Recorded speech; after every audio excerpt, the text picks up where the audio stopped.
The broadcast of the regular meeting of the Planning Commission will now begin. I will call to order the Minneapolis City Planning Commission hearing. The date is October 5th. The time is 4:33. And I'll ask the clerk to please call the roll to confirm quorum. Caprini. Dunick is absent. Smiley. Here. Lipke-Peer. Here. Marwa. Here. Meyer. Here. Olson. Here. And, oh, okay. And Rockwell. Here. We have 6 commissioners present. Very good. We have quorum. Next, I seek a motion to approve or accept the minutes from the September 21st, 2020 City Planning Commission and approve the consent agenda from the September 24th, 2020 Committee of the Whole meeting. Do I have a motion?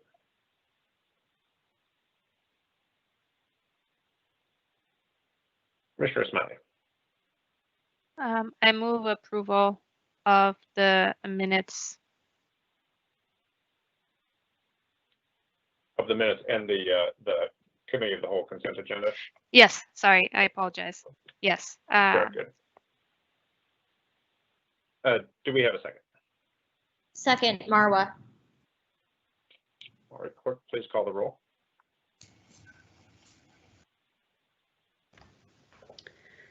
Smiley. Aye. Lipke-Peer. Aye. Marwa. Aye. Meyer. Aye. Olson. Aye. 5-0. That motion carries. Our next item of business is to organize the agenda for tonight's hearing. I will walk through each agenda item, and if a member of the public wishes to testify against staff recommendation or to amend the staff recommendation, please speak up, let your presence be known, and we will discuss that item. Otherwise, we will be placing items on the consent agenda. First up is item number 5, Uptown Lofts, 1219 West 31st Street in Ward 10. We will discuss item number 5, so no need to speak up if you're here to speak on that. Item number 6 is Children's Hospital, 2525 to 2545 Chicago Avenue, 2502 to 2520 10th Avenue South, 2525 Elliott Avenue South, 902 26th Street East, 2530 to 2550 Chicago Avenue South, and 720 26th Street East in Ward 6. A conditional use permit related to signs. Is anyone here to speak against staff recommendation or to amend staff recommendation on item number 6, Children's Hospital? If so, please let us know. Unmute yourself by hitting *6.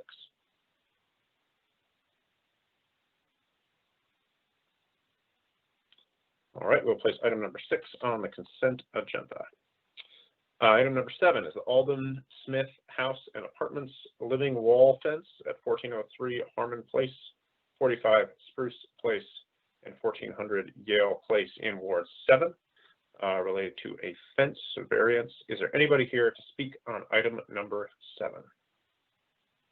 *6 to unmute yourself and let us know. That's item number 7 on the consent agenda. Next up is item number 8, 2100 Fairmount Street in Ward 2. Is there anyone here to speak on item number 8? *6 unmutes.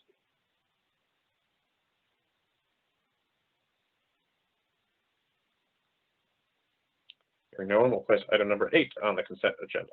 Item number 9 is Malcolm Yards Phase 1 Amendment for 445 Malcolm Avenue Southeast, 419 and 504 29th Avenue Southeast, and 501 30th Avenue Southeast in Ward 2.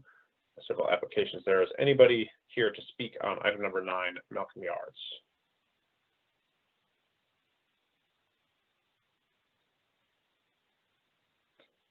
We'll place item number 9 on the consent agenda. Item number 10 is 4207 Nicollet Avenue in Ward 8. We'll be continuing item number 10 to the October 19th, 2020 City Planning Commission hearing. Item number 11 is the Leaf Townhomes, 164 Cedar Lake Road North, 217 James Avenue North, 213 James Avenue North, 205 James Avenue North, and 203 James Avenue North in Ward 5. We will be discussing item number 11.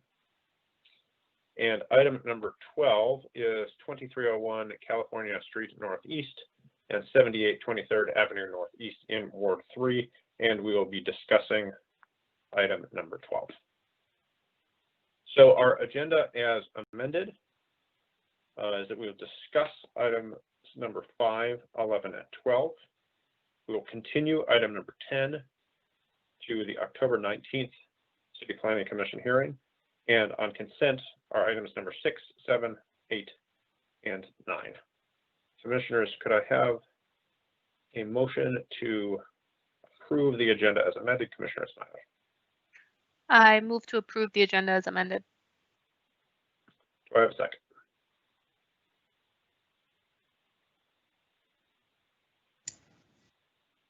Commissioner Lipke. Second. Very good. Clerk, please call the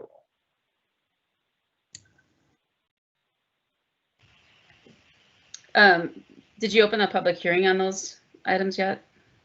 This is not on the consent agenda. This is just on amending the agenda. Oh, okay. Smiley, Aye. Lipke Pier, Aye. Marwa, Aye. Meyer, Aye. Olson. Aye. That's 5-0. Motion carries.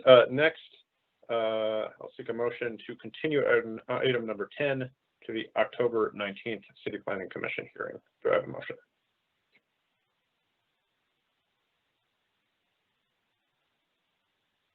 Commissioner Olson. So moved. Commissioner Olson. Commissioner Smiley. I'll second. All right, we have a motion and a second. Clerk, please call the roll. Smiley, Aye. Lipke Pier, Aye. Marwa, Aye. Meyer, Aye. Olson. Aye. That's 5-0. That motion carries. Next, I will open the public hearing on the consent agenda items number 6, 7, 8, and 9. If anyone wishes to speak on any of these items, please unmute yourself this time and let us know. *6 unmutes. Hearing no one, I'll close the consent agenda hearing. Commissioners, could I have a motion to approve the consent agenda? Hello? Yes. Hello, my name is Karen Peterson, and I would like to speak about the California Street proposal, plan number Very good. 11552. That is on our discussion agenda, which are the next items. It's the third item on our discussion agenda. So if you could mute Okay. yourself, but we'll get to that in a few minutes. Thank you. Okay, doke. Commissioners, could I have a motion to approve the consent agenda? Commissioner Smiley. I move to approve the consent agenda. Commissioner Olson. Second. Second. Clerk, please call the roll. Smiley, Aye. Lipke Pier, Aye. Marwa, Aye. Meyer, Aye. Olson. Aye. That's 5-0. That motion carries, which brings us to our discussion agenda. First up is item number 5, which is the Uptown Lost Project, and staff is Andrew. Andrew, take it away. Thank you, Chair. Commissioners, good evening.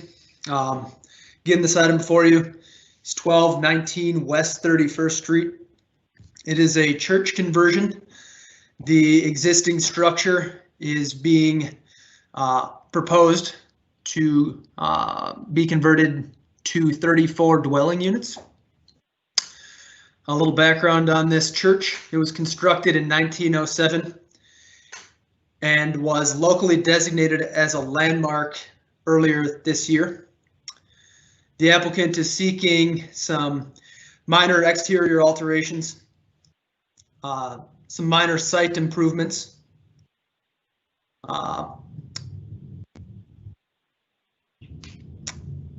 Most of the work is limited to the interior of the church in converting to those 34 dwelling units. Heritage Preservation Commission granted a historic variance to allow for the 32 dwelling units in the R2B zoning district and authorized some exterior improvements to the site. The applications before you this afternoon are 4 variances and site plan review.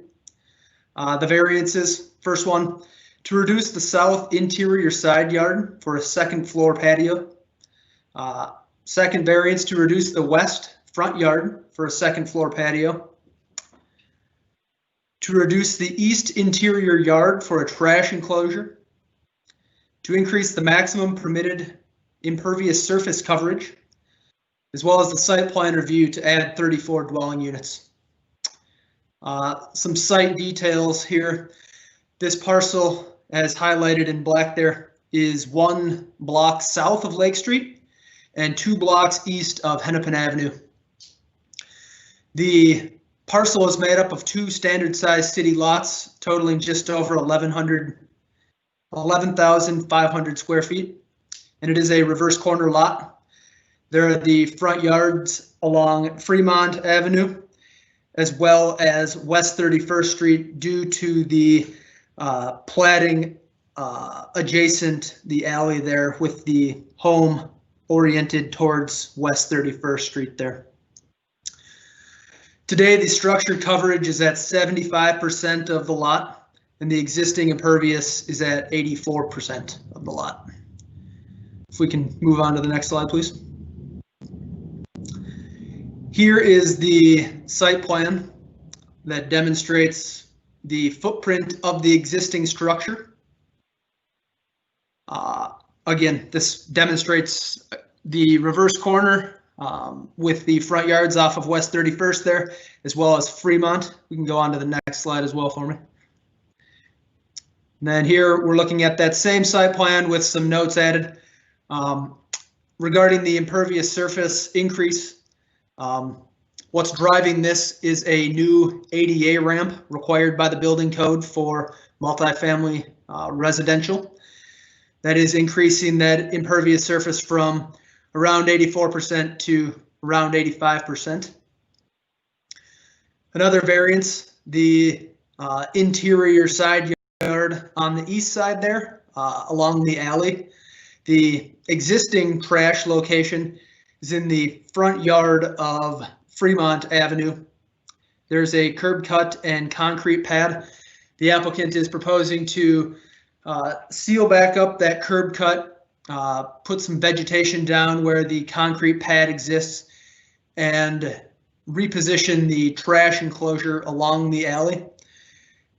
This position along the alley is still in the interior side yard, thus driving the variance.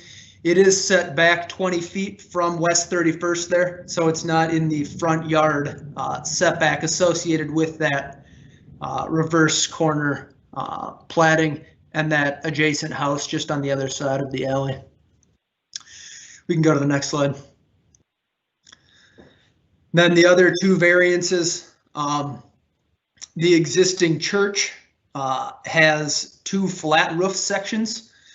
Heritage Preservation Commission authorized some minor exterior work that consisted of 2 new doors that are leading to this flat roof area.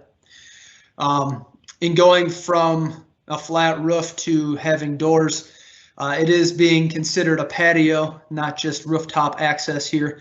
So we're looking at required yards and how those tie into the setbacks. In the R2B zoning district, the front yard off of Fremont there is 20 feet. The applicant is proposing patios at 14.24 feet.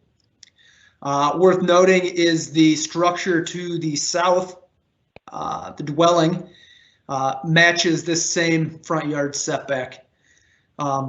With the other patio to the east, well, both patios, but specifically the patio to the east, those 2 have an 8-foot interior side yard, and they are requesting a variance to 5.5 feet.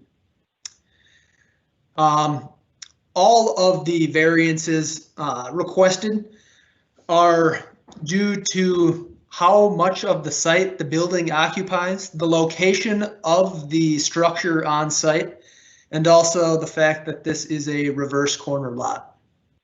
We can move on to the next slide, please. This is just kind of highlighting the existing structure today with some minor changes proposed. What we're looking at here is the north elevation. So if we're standing on 31st, we can see that first picture up in the upper left. That area will be where that new accessory or ADA ramp is proposed. The rest of this elevation largely will be the same. We can move on. This is the west elevation. The previous ramp is being removed. The wood stairs are proposed to be removed. HPC has looked at that application already and given their blessings. On the picture, well, the middle picture and the one on the right, we're able to see that small flat roof area behind a parapet wall. That is the area where the patio is proposed. That middle picture and right picture also demonstrate that curb cut as well as the concrete pad where the trash enclosure is, or the trash, there's not even a trash enclosure there today, where the trash is currently existing. You can go to the next slide. Here's one view from the south. That patio further east is shown both on the first and second pictures there on the left and the middle. Again, just that flat roof section with a parapet wall behind. We can go to the next slide. Then here is the view along the alley. Again, the home on the, or adjacent from the alley exists. The applicant is proposing to relocate that trash along that alley there, meeting that front yard setback and still requesting that interior side yard variance. You can do the next slide, please. The Fremont Avenue south side is short of the 20% required windows for residential uses, so they are requesting alternative compliance. Being that the structure has received historical designation in 2020, the applicants are trying to preserve the structure, its historic integrity, so staff finds that this alternative compliance request is reasonable. Staff also recommends approval of the variance to reduce the interior side yard setback from 8 feet to 5.5 feet for the patios. Variance to reduce the west front yard setback from 20 feet to 14 feet for that second story patio. To reduce the east interior side yard setback from 8 feet to just under 1 foot for that trash enclosure. Recommending approval of the increase to the maximum permitted impervious surface coverage from 60% is what code would require to 84.6%. Again, 83.6% exists today. And then also recommending approval of the site plan review to add the 34 dwelling units to the existing structure. I'll be here for questions. I believe Megan Elliott is also in the queue, and I know that Mick with DJR and Brian, the applicant, are also dialed in. So. Very good. Thank you. Commissioners, are there any questions for staff before we ask the applicant to introduce themselves? Seeing none, I will open the public hearing and ask the applicant to unmute and introduce themselves and add any further detail as necessary. *6 unmutes.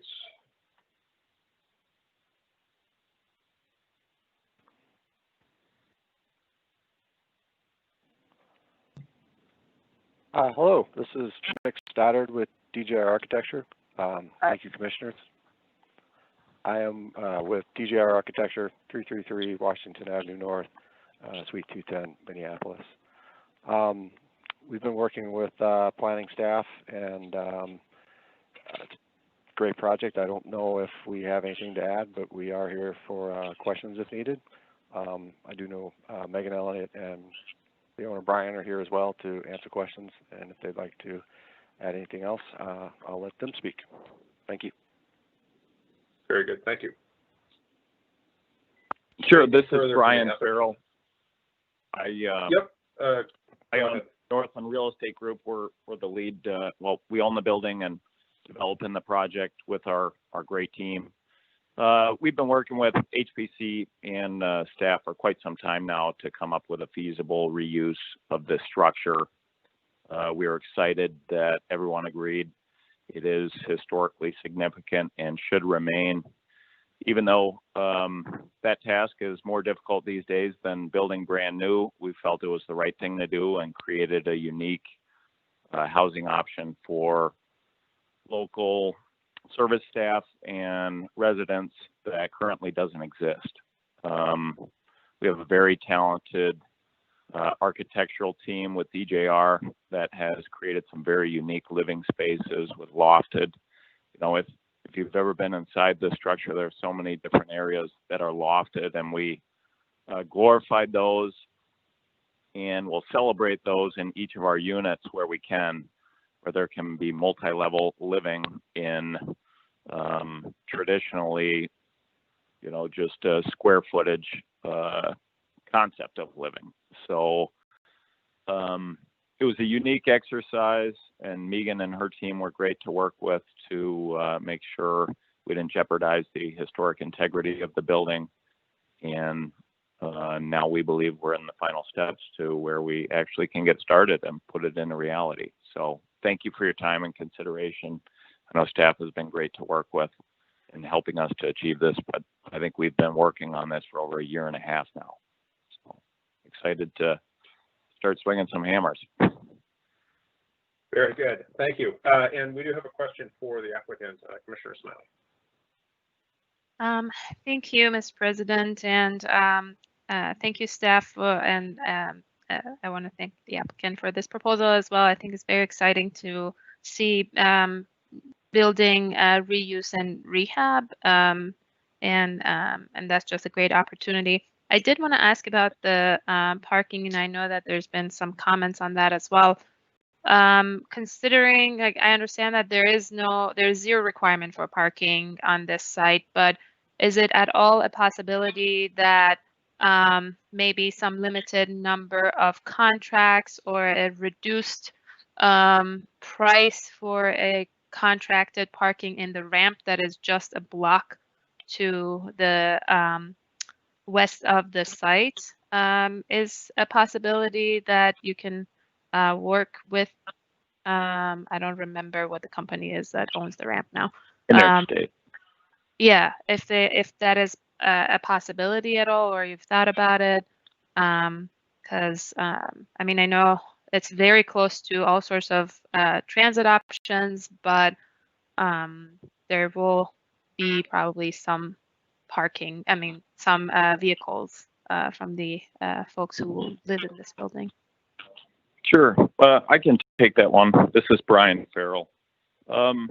You know, in these urban environments, and you know, we recently just got some accolades for our historic redevelopment of the Commission House, which is actually a very similar size redevelopment that had also incorporated some retail in Lower Town St. Paul. I think we had roughly around 30 units over there as well. We didn't have any parking associated with that, and all the units have leased out. And what we found is there's a trend for that minimalistic live, work, play, pedestrian lifestyle, especially when you are fortunate enough to locate next to these major transit corridors and public transit options. But to answer your question, you know, we know the owners of Interstate, and we plan on having conversations with them about, you know, if we have enough interest to get discounted rates for our residents. But that's the only reason we're proposing it here. You know, if we didn't have those public transit options in so many places where these folks can walk to work or use alternative means of transport to get to their work. If it wasn't conducive, obviously this type of product wouldn't work, but it was successful in our last endeavor that almost mimicked this project, well, pretty closely anyways. But we have thought about it, and we just went through that process, and seemingly a lot of the folks, you know, didn't have cars, and the ones that did, they found local options. So we plan, you know, we anticipate that that parking garage across the street will house some of them. Obviously, some will try and find street parking, but it almost forces that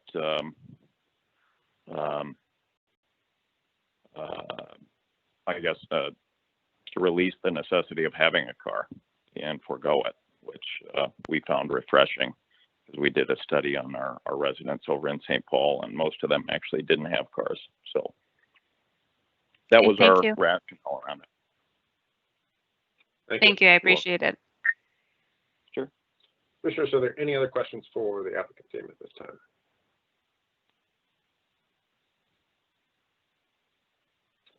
All right. In public queue, we have Michael Riddell. Mr. Michael Riddell on the line to testify. Star 6 unmutes your line. Hello, my name is Michael Riddell, and I live at 3109 Fremont Avenue South. My property borders the applicant's property on the south side. I'm here today to share my concerns and opposition with the commission on staff findings regarding 3 issues. 2 of the issues related to variance, and the third is the grandfathering of the trash location on Fremont Avenue. I'll address the 2 variances as one issue and the trash location variance as a second. Staff findings of back-supported front yard setback variances as follows. The district minimum for interior yards in this R2B zone district is 8 feet. The patios for the residents being converted within the existing building encroach upon the interior side yard setback by 5.6 feet on the southwest corner and by 4.1 feet on the southeast corner.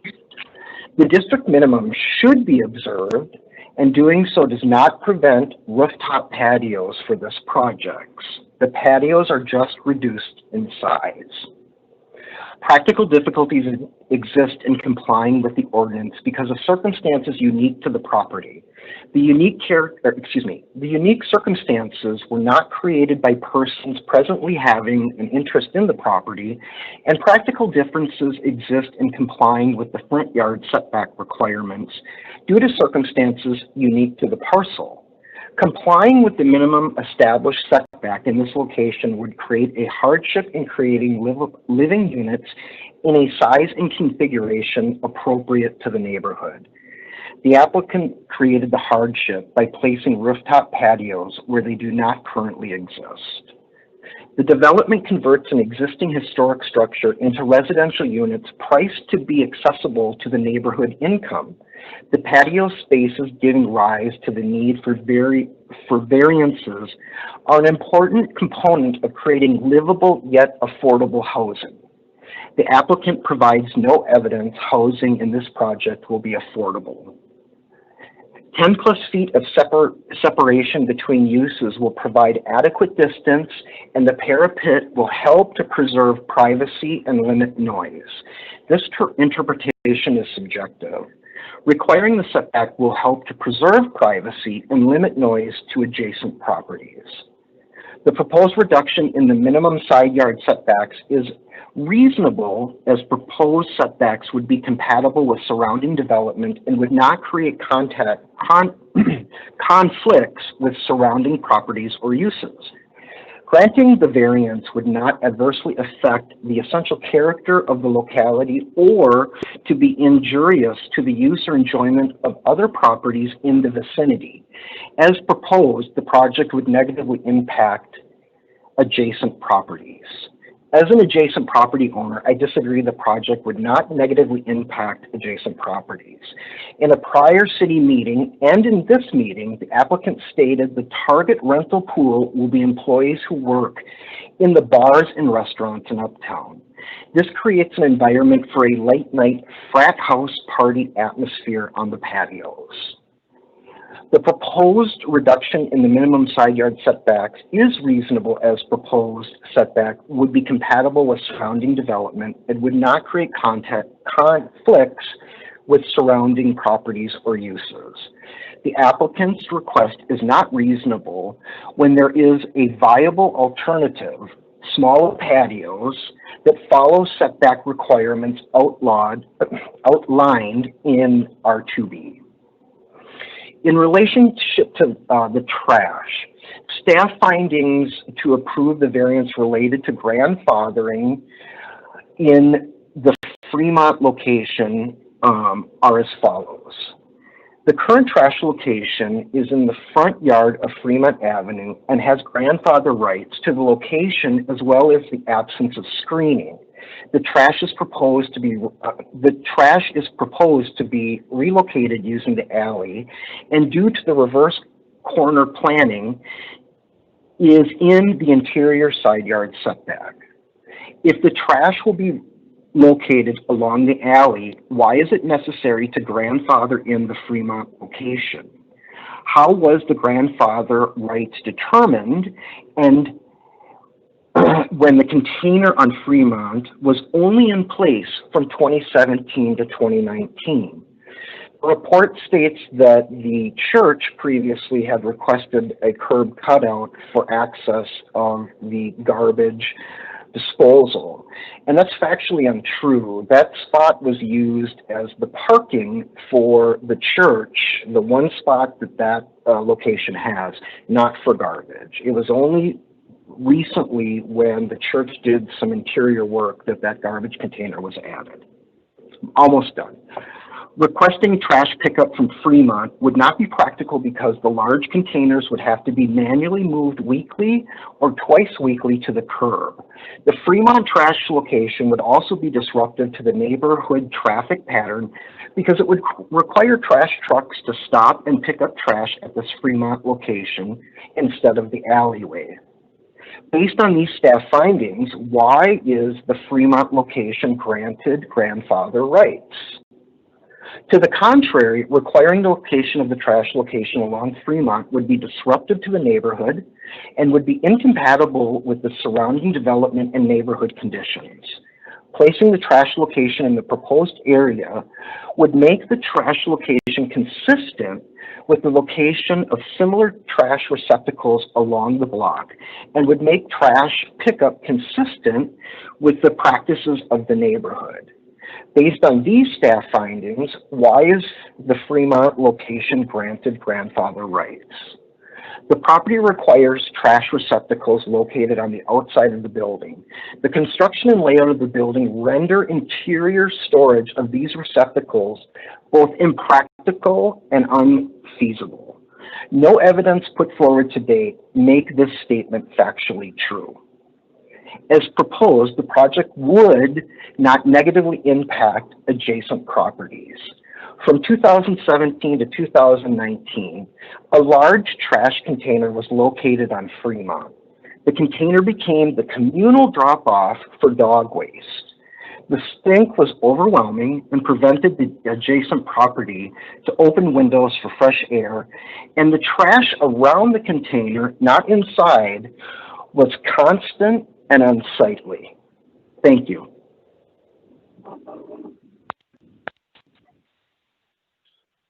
Thank you very much. Is there anybody else wishing to testify on this item? If there is, please speak up and let us know that you're here. Star 6 unmutes.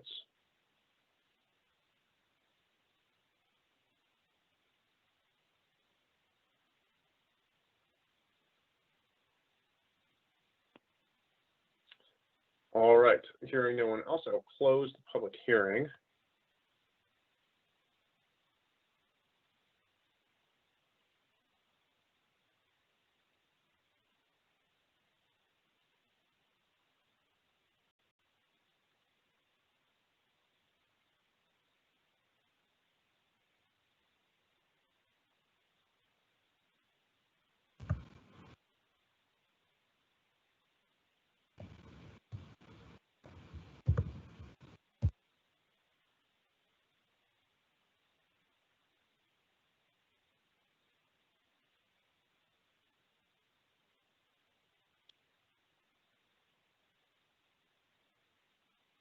Commissioner Meyer. Sorry, it looks like I was muted. I apologize. Okay. Yeah, if we're ready for the motion, I'll make that.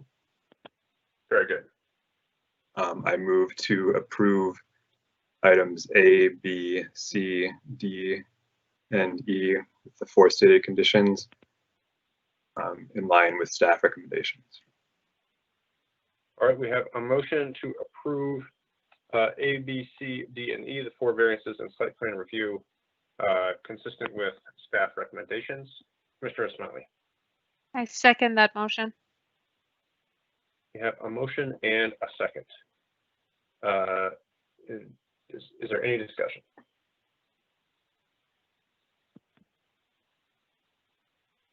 Seeing none, I think that the staff analysis is sound, and that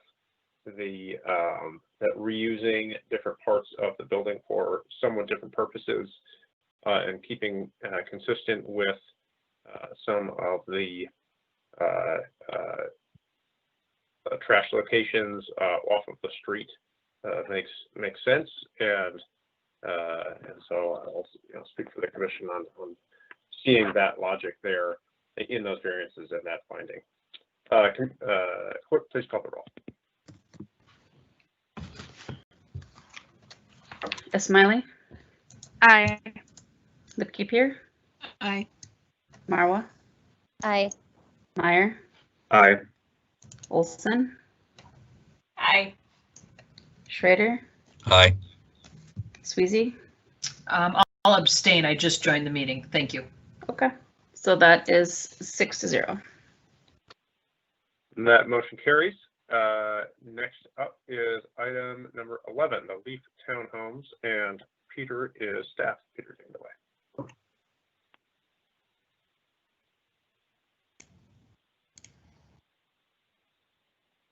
Good evening, commissioners. Our next project is located in the Harrison neighborhood at the intersection of James Avenue North and Cedar Lake Road North. It is a somewhat unusually shaped parcel made up of 4 existing sites. The map in front of you shows the location of the site in relationship to some proposed and under construction mass transit. You can go to the next slide.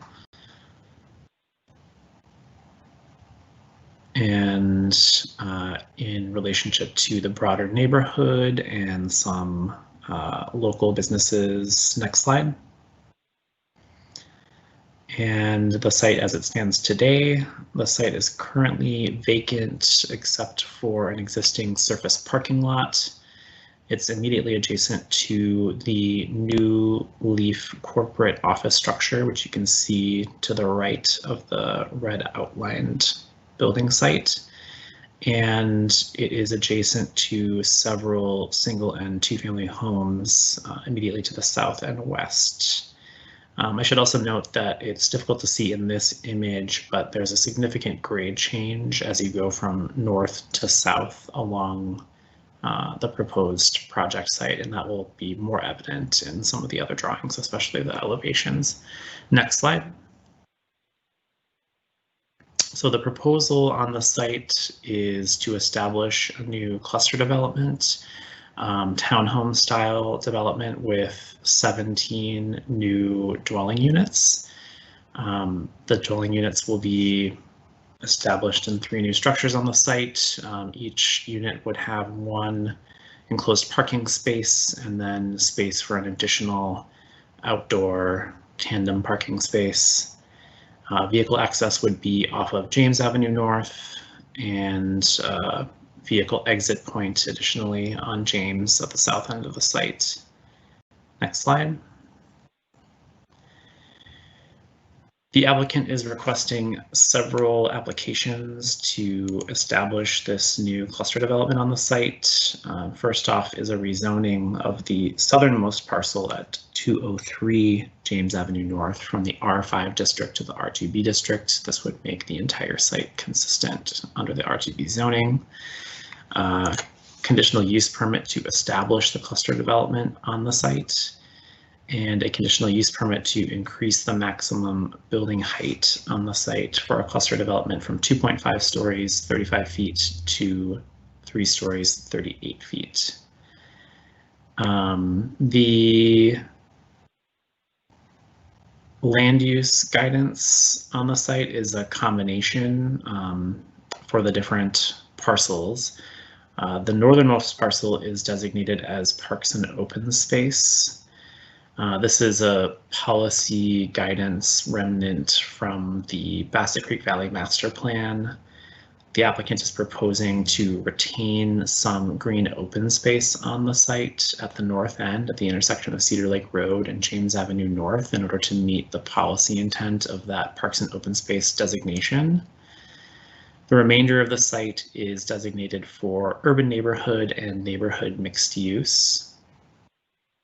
And then the built form guidance for the site is a combination of Interior 3 and Corridor 4. Interior 3 has a maximum building height of 3 stories, and Corridor 4 has a maximum building height of 4 stories. Next slide. This is the landscaping plan showing that proposed green open space at the north end of the site at Cedar Lake Road and James. Next slide.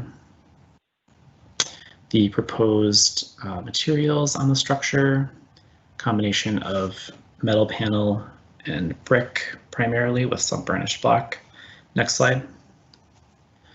And then the elevations of the proposed structures on the site.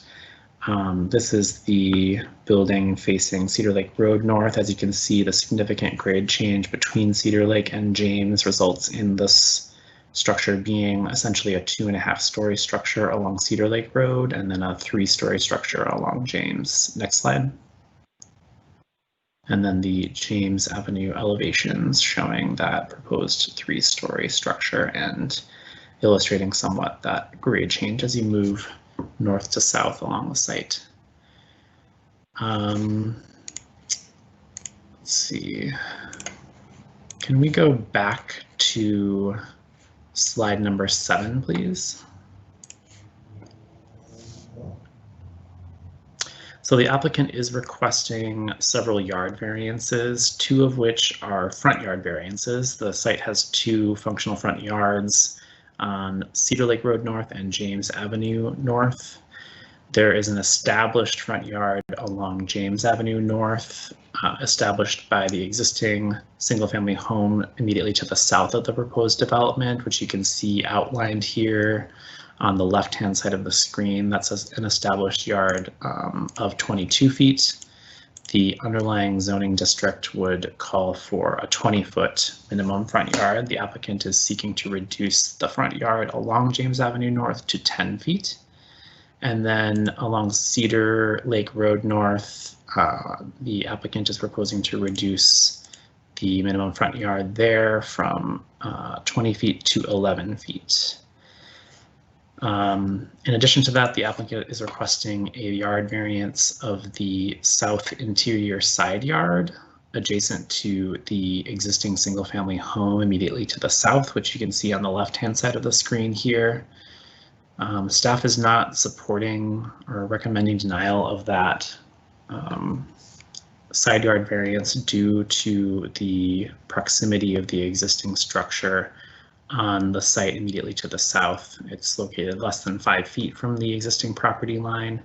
The applicant is requesting to reduce that interior side yard from 9 feet to 5 feet. I should note that there is an existing utility easement across the site, which is located where the egress driveway to the proposed parking area is on the south end of the site between building 2 and building 3. You can see it kind of outlined here. So there's sort of limited opportunity to relocate that third structure, but there's a potential to modify the design to meet that proposed side yard. In addition to those yard variances, the applicant had been seeking a variance to increase the maximum impervious surface coverage. As proposed, they are proposing a 68% impervious surface coverage. The applicant has agreed to modify their design to meet that minimum requirement, and so staff is recommending that we return that variance and then condition the approval of the site plan on the applicant meeting the minimum or the maximum impervious surface coverage. And then lastly would be the site plan review for the new 3-story cluster development with 17 dwelling units. So I will conclude there, and I can take any questions from the commission. I know that the applicant team is also here and can also clarify any issues or design questions. Commissioner Schrader. Thank you. Just wanted to follow up. You said that the south side yard setback that could be made with modifications. Could you go into a little more detail about what those modifications would be? So I wouldn't be proposing the modifications. I would ask this applicant team to speculate about that. It may involve relocating units on the site. It may involve losing a unit on the site, but I'll let them address that question. Okay, thanks. Also, I guess just while that site is labeled accessible, I mean, when you talk about moving a site, is there another spot that could be accessible? It looked from the drawings that the grade change would pretty much limit where you could put a more accessible unit. Again, yeah, that would be a great question for the applicant to address. Okay, thank you. Commissioners, are there any other questions for staff?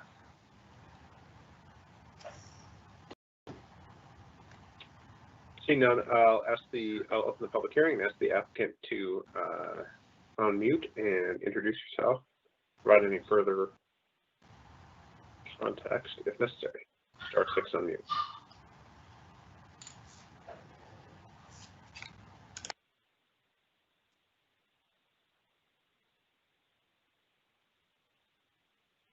This is Chad Dittman with Twin Cities Habitat for Humanity. And we are located at 19. Oh, we lost you. Oh. There, I can hear you again. Okay, great. Chad Dittman with Twin Cities Habitat for Humanity, located at 1954 University Avenue West in St. Paul. And thank you for your consideration of our, we are to moving this through the process, executing on the creation of these ownership housing units. We've been closely engaged with the Harrison Neighborhood Project and have their support and encouragement, and have also generated quite a bit of funding from a variety of public entities, including the city of Minneapolis. So it's an exciting project. And I have with me our architects from Collage, as well as my colleague from Habitat, Ben Post, to take any questions. And I can dive in on Commissioner Schrader's question regarding the accessible unit. We, at this point, I would say, don't see a lot of other opportunities to address this side yard setback variance issue. The accessible unit, as you can see on the plans, does have the largest footprint and needs that in order to create the space for accessibility and to provide bedrooms on the first floor. We're looking at one fully accessible bedroom and then one smaller, not so accessible bedroom, but there for a caretaker if needed. And there really, because of the grade changes on the site, there is not another great place to put that unit. The south end is the flattest part of the site and kind of lends itself as far as access from the drive aisle to a garage, accessible garage at that south end there. And we do need to fit 3 units in that area in between the south property line and the easement. So we are fairly constrained by that easement area. And if that weren't there, you know, we could resolve this, or we wouldn't even have this request to make. We can not really squeeze the units any narrower than they already are. All 3 of the units are, you know, pretty narrow as it is, and especially on the accessible unit, we just need space in there for wheelchair accessibility. So I think I'll leave it at that, but happy to answer any further questions.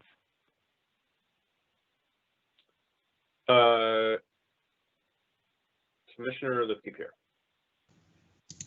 Yeah, I just had a question related to understand the site constraints and why you would locate the accessible unit where you do. Is there have been any discussion that you just touched on that you need the 3 units in that corner? Can you elaborate maybe on that? Because I know when I first was hearing about that side yard variance, it seemed to me as though it wouldn't be the accessible unit that would be altered, but rather one of the adjacent units. So maybe you could speak to that point.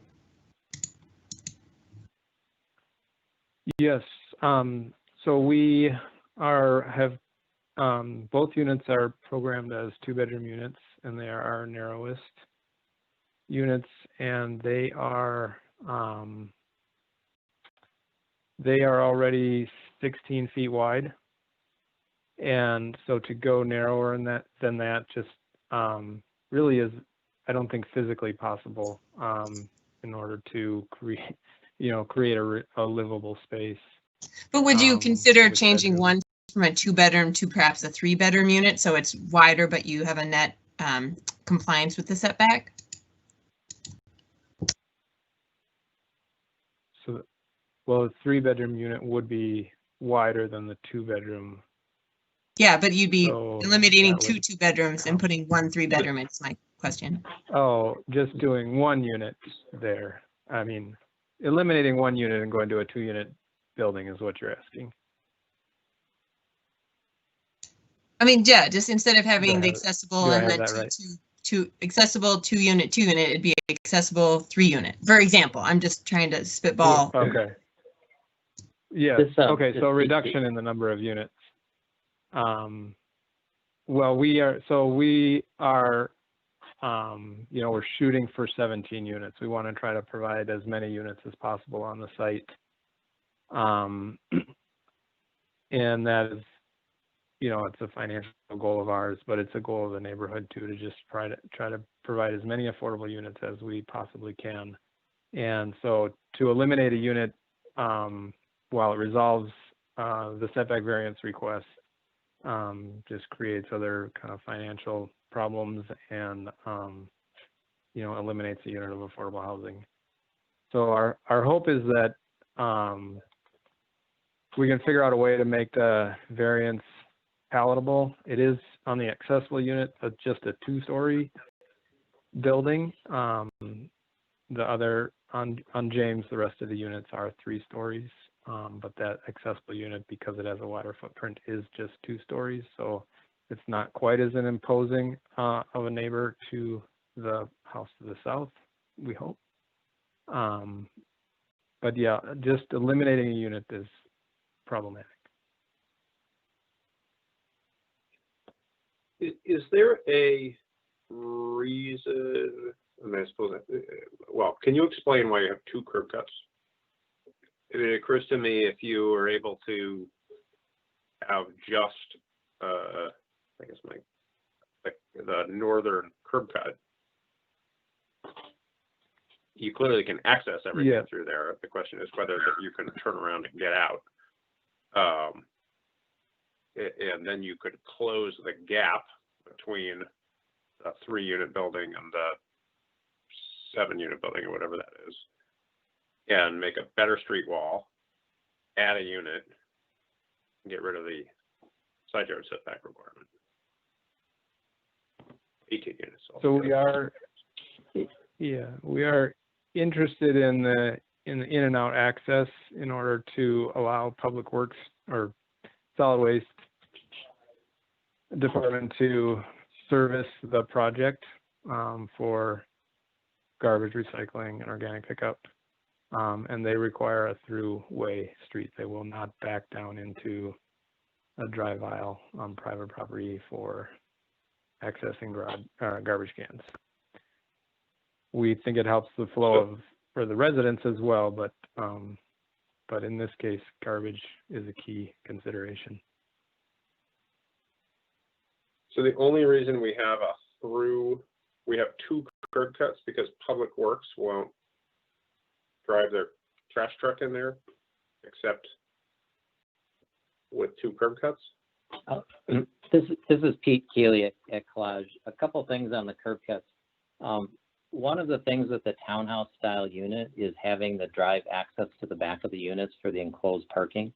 So even eliminating the curb cut doesn't necessarily reduce the gap because we still are providing vehicle access to the underground garage. And so to try to make the affordable townhomes closer to kind of market, feeling like a market townhome, is having that kind of tuck under garage, which is along Cedar Lake.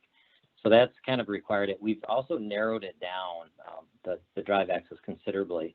The southern drive access is actually over a utility easement. So one of the pinch points on the entire project was everything to the south of that second drive access, which is the utility easement, was to try to fit 3 units in there. And that's where that extra unit comes in. So even if we were to change everything to the north, it doesn't really change the fact that to the south of the utility easement, we are still trying to get 3 units in. And that's the pinch point. It's almost like a separate parcel south of that easement.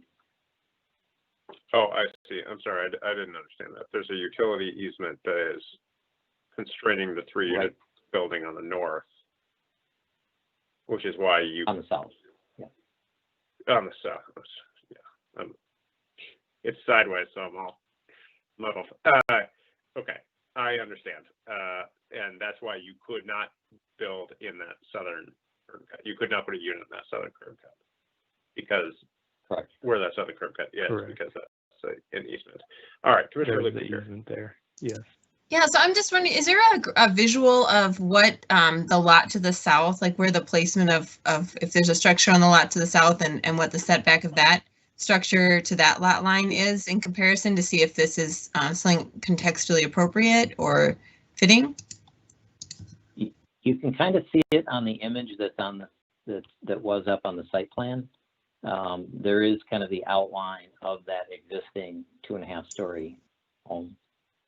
So it's very close to that structure, is close to the north property line. Yeah, Pete, do you have a sense for how far setback that one is? Because it looks almost closer even to the property line than what's being proposed. I measured it on the drawings that the applicant provided. It's about 4 feet based on those.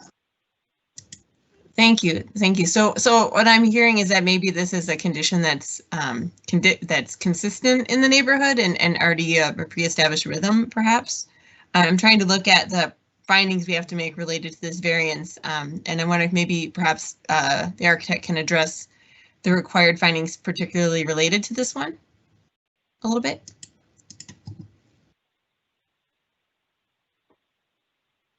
Or the applicant, whoever.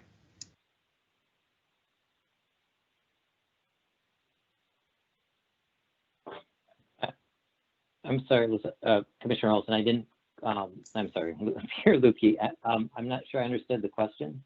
So what the previous speaker, mentioned that what's driving this is primarily financials of getting the project to work, but that's not one of the required findings we have to make to grant a variance. And since it's being recommended for denial right now, I'm looking at the 3 requirements, which is one, that it's circumstances not created by the applicant, therefore there's practical difficulties.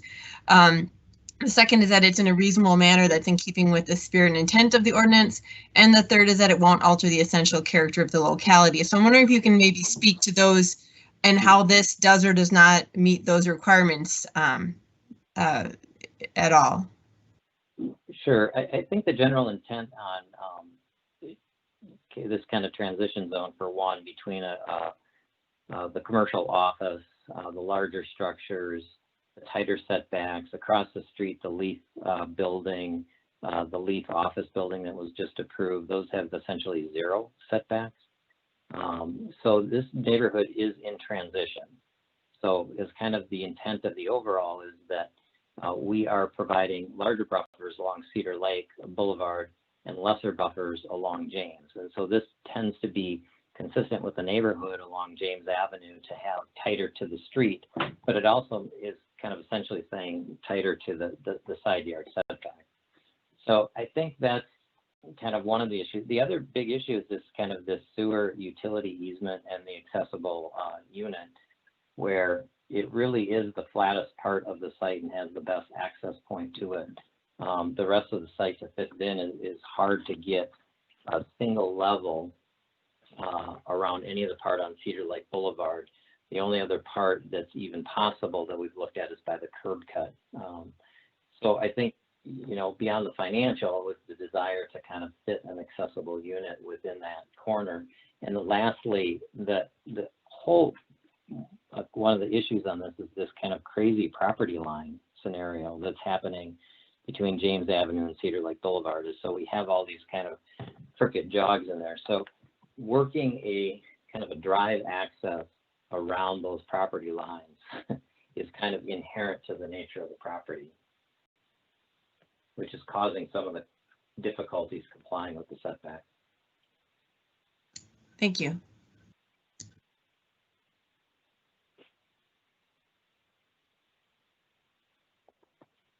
Commissioners, are there any other questions? I had another question related to different variances. Oh, I see. Yeah, go ahead. Continue, Commissioner Lipke. Sure. So this is a question for the applicant and architect. I was just looking at variance requests D and E, which are related to the front yard setback being requested. And I was just wondering if you would actually entertain modifications to the requested variances, because I noted in the packet that the porch steps are only 4 feet in depth. And as is my mantra, I always believe front porches should have room for a person and a chair, not a person or a chair. So I'm wondering if you'd be willing to accept a modification pending that, assuming if it gets approved, conditioning them each 2 feet closer to the front yard specifically in order to have larger front porches for the residents of just 2 feet increased in depth. Yeah, this is Pete Keeley again. We would actually like that. We are over on the impervious surface. And so we have agreed to comply with that, but that would actually push us back over the impervious where we figured it out again. So, I mean, if we could deduct that amount from the allowed impervious, we would certainly do it, but that is our preference, is to provide 6-foot porches. So Peter, what would be the impact of us making revisions to the variances today to allow for that? I mean, would we have to motion related to the impervious surface coverage as well tonight, or is that something else that would have to be noticed additionally? The variance request to increase the maximum impervious surfaces was noticed. We are recommending returning that based on the applicant's willingness to comply, but if some other aspect of the project is changing such that that's no longer possible, you could still grant the variance to impervious surfaces. And then Peter, would we then grant it to the percentage that would be then created from the increased porches in the setback, and then leave it to you guys to figure out the exact math after the fact? Or do we just, how would you recommend doing that to make sure we're being specific about what we're granting it for? I think we could use language that says that you're granting an increase to the impervious surface maximums to accommodate for an additional 2 feet on the proposed front porches for each unit, and then we can calculate the impact of that after the fact. I'll let Kimberly confirm whether that's the case, but. Thank you. Yes, that would be the appropriate way to do it, and would save us from having to do some really quick math here. But it would be appropriate to grant a variance to the maximum impervious surface coverage, you know, to an amount equal to what's shown on the site plan, plus an increase of 2 feet on each front porch. Thank you, Kimberly. Commissioner Marwa. Hi, can you hear me? I just wanted to say I really liked this this product, and I commend Habitat for Humanity for bringing this forward. This area definitely could use some more affordable ownership model units, and I know this site is incredibly difficult. And as your neighbor to the east with the Art Space building, I think this will be a great addition to the neighborhood, and there'll be plenty of green space on our site that also can kind of play into the neighborhood dynamic there. So just wanted to give my comment on that. Thank you. Very good. Commissioners, are there any further comments?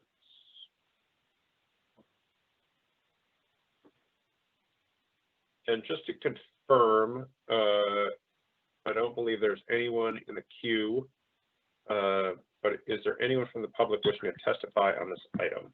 If there is, please press *6, unmute yourself and let us know you're here.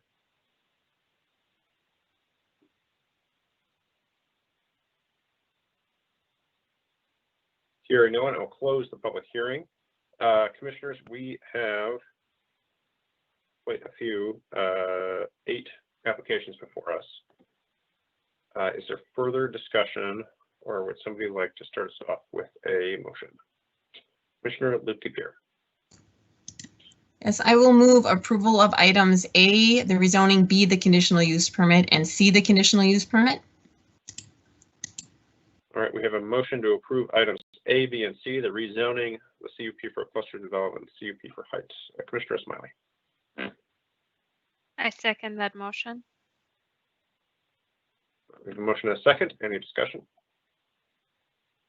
Clerk, please call the roll. Smiley. Aye. Luke-Pierre. Aye. Marwa. Aye. Meyer. Aye. Olson. Aye. Schrader.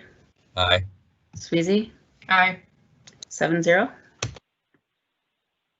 That motion carries. Commissioner Luke-Pierre.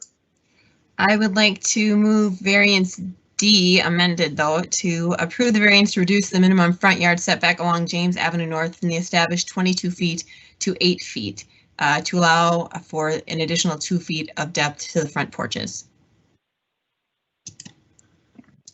So to clarify, we are moving from, from 10 feet to 8 feet. Yeah, I'm just Yes, the motion reading is the motion. Yeah, so I'm changing the recommended motion from 10 feet to 8 feet, which was already recommended for approval. Commissioner Meyer. This is Kimberly, just as a point of clarification, I don't have the site plan in front of me, but increasing the depth of the porches to 6 feet. Peter, in looking at the site plan, does it look like that would fit within the permitted encroachments category and we could get by without a amendment to the motion?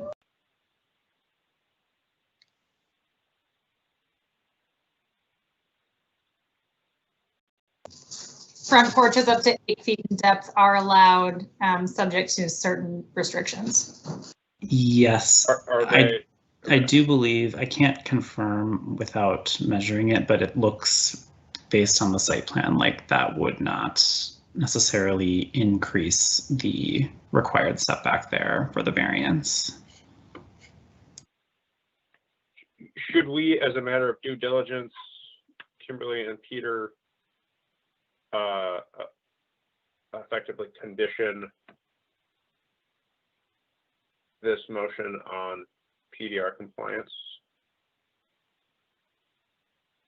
I know that in the past we have ended up having clashing setbacks between agencies here.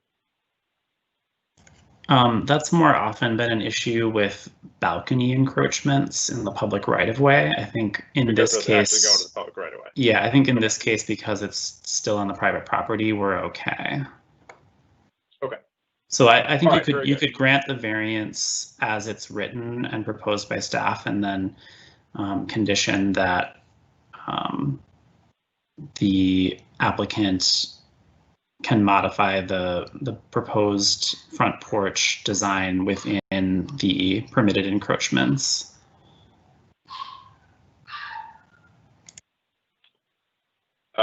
Okay, very good. Commissioner Lukey-Pierre, would you accept that as a friendly amendment? Sure.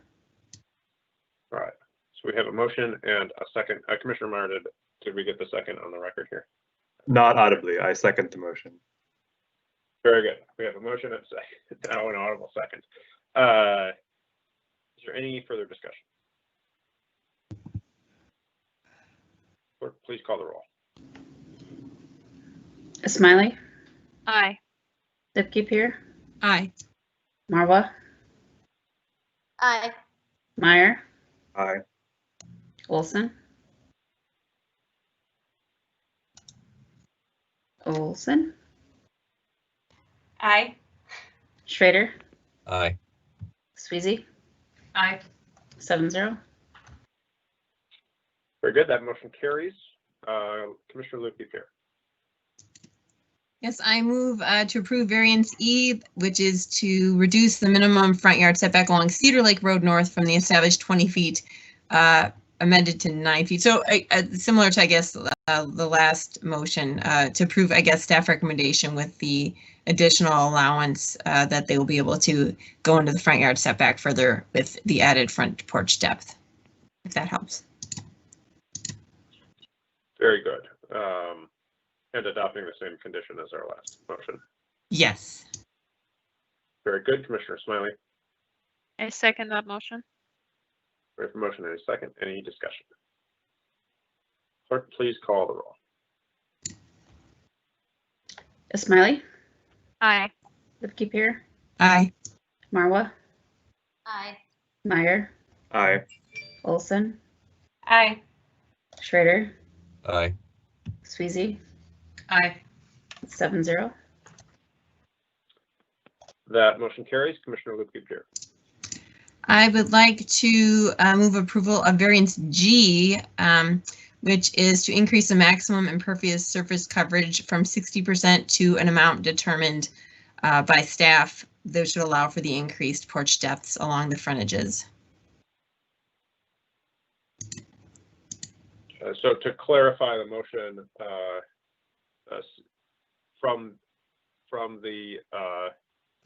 from what's allowed to required- 60% to whatever it needs to be. Mhm.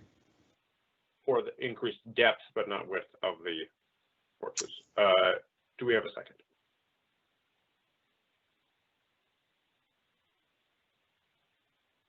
Commissioner Smiley. I second the motion.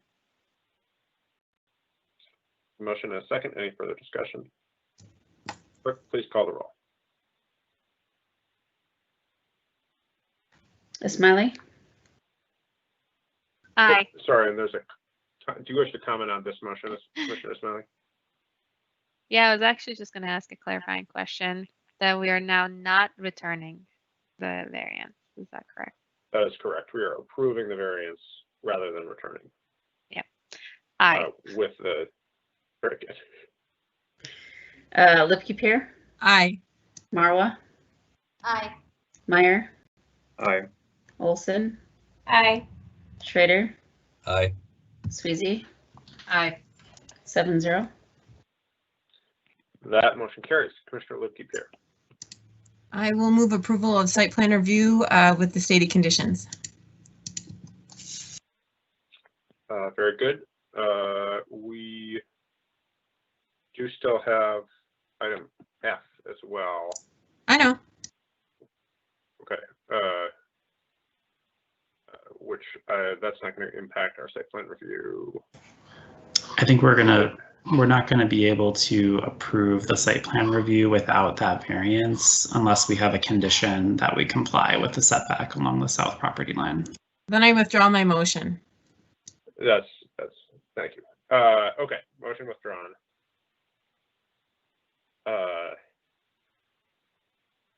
All right, would anybody else like to put forth a motion? We still have items F and H.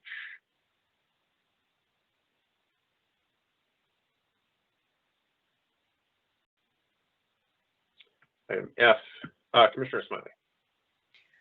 I move to approve item F along as staff recommends. So to deny the variance to reduce the Yes. interior side yard. All right, so a motion to deny the variance consistent with staff recommendation. Do we have a second?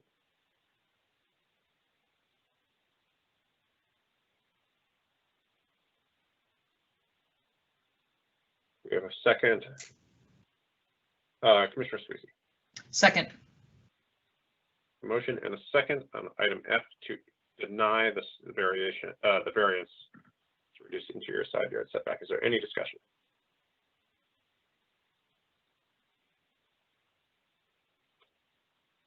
Clerk, please call the roll. Smiley, Aye. Lipke-Peer, Aye. Marwa, Aye. Meyer, Aye. Olson, Aye. Schrader, No. Sweezy. Aye. That's 6-1. That motion carries. We have one remaining item, site plan review. Do we have anyone who wishes to make a motion?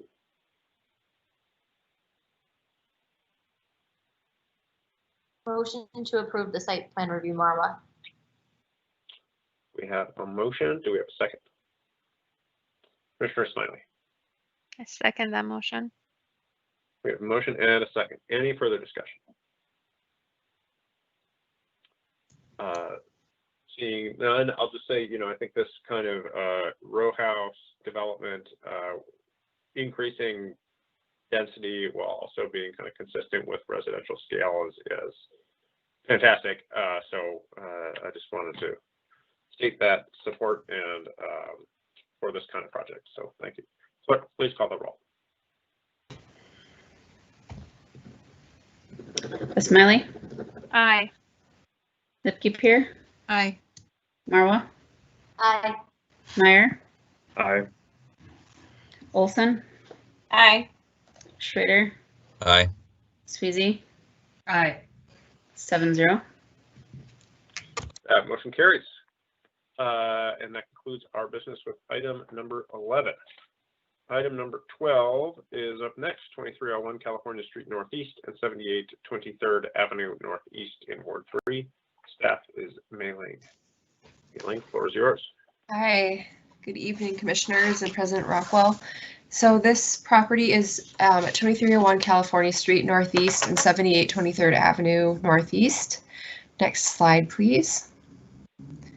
So this is an unusual site. As you can see, it would include combining two industrial parcels. The site itself is over 2.5 acres in size, and it's currently zoned I-1 Light Industrial District. It's about half a block south of Lowry Avenue Northeast. Next slide, please. The current site is vacant. In 2018, there were some grain silos and storage tanks and elevators that were demolished. They were about 92 feet in height. And so it has been vacant ever since they were demolished. Next slide, please. The applicant is requesting 164 dwelling units total. The applicant states that they would be 60% of the average median income, so they would be affordable, 100% affordable. And there is also, I didn't miss this on the slide, but 13,400 square feet of production space on the ground floor. There's also 182 parking stalls, 107 are enclosed and 75 are surface parking spaces. Next slide, please. There are 4 applications required. So the first is a rezoning to add the industrial living overlay district. So this is needed to allow dwelling units in the I-1 district. There's also a conditional use permit that's required when you have that industrial living overlay district and you're asking to use them for dwelling units. So there's a conditional use permit for that use. A conditional use permit to increase the maximum height from 4 stories to 6 stories, and site plan review. Next slide, please. Okay, so they are requesting multiple items for alternative compliance, and we're recommending granting many of these items for building placement, for instance, visual interest, windows, exterior materials, and landscaping. And we have recommended conditions to mitigate some of those situations. So we're recommending full compliance with the landscaping requirements in the parking lot, but we have a mitigation condition of approval that should help soften the lack of windows on the east side of the building. Next slide, please. So this is a little bit hard to see, but this is the first floor plan layout. As you can see, the production space is on the left side of the screen, and so that's toward Lowry Avenue Northeast. And so it's 13,000 square feet. The specific production use is not yet specified. The remainder of the first floor would be the parking area, as you can see, and 4 walk-up units and the lobby entrance and amenity space to the south. Next slide, please. This is just the landscaping plan. Next slide, please. So they do have the blank wall and lack of windows on the east side, as you can see on the bottom. We're recommending that they increase the width of that landscape strip that is along the building wall that would allow for additional landscaping mitigation of that wall. Next slide, please. This is the northwest corner of the building.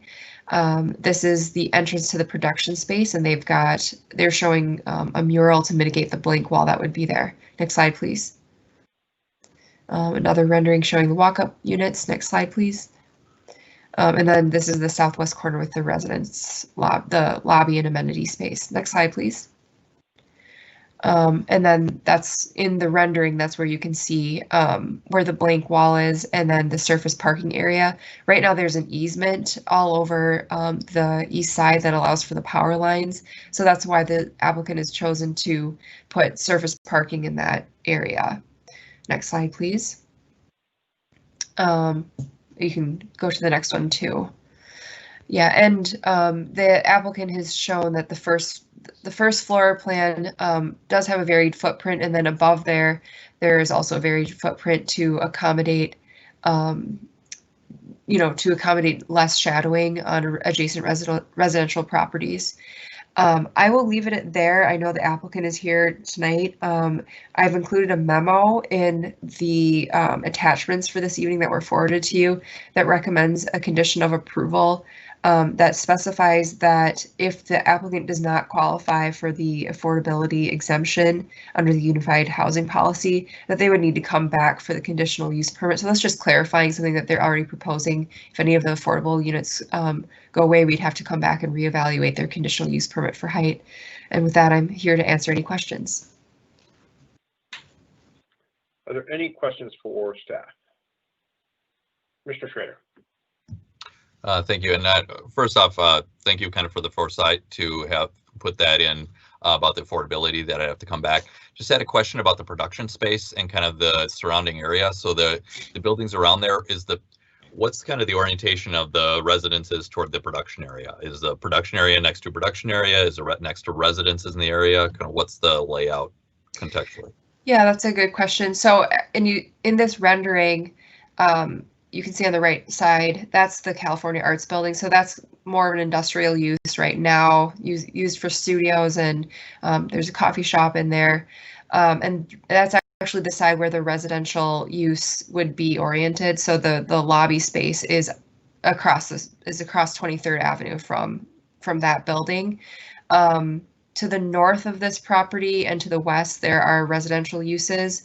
And right now the applicant is proposing the production space on the north side of the site. So that would be next to residential use. Right now that lot is vacant. And I believe that their reasoning for that was because it's a little bit closer to Lowry Avenue and taking advantage of some of the commercial uses along there. But I know that the applicant would be happy to speak to that. And I know they're in conversation with the community about possibly other orientations of the non-residential and residential uses. Okay, thank you. Commissioners, are there any further questions of staff? Seeing none, I will open the public hearing and ask the applicant to unmute first, introduce themselves, and provide any further context if they wish.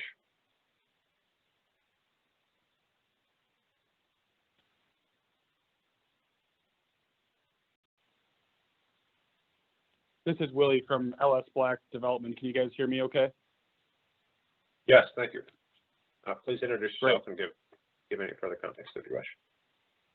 Will do. Thank you, and I'll be brief. Good evening, commissioners. Thank you for having us this evening. My name is Willie Boulay, partner with LS Black Development. My partner, Mike Hudson, is here as well, and we do have representatives from ESG, our architect, and Laux, our civil engineer and landscape architect, if there are questions for them. But we just wanted to take a few minutes and provide some additional details about the proposed project. One of those is affordability. So Mai-Ling, thank you for mentioning that, but just a few more details. 100% of the project apartment homes will be affordable, and that's at an average of 60% of area median income, or AMI, which is a shortened version of that.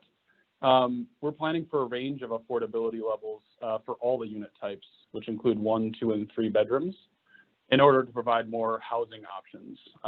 So the range will be between 40% of the area median income and 80% of the area median income, again, averaging overall to 60%.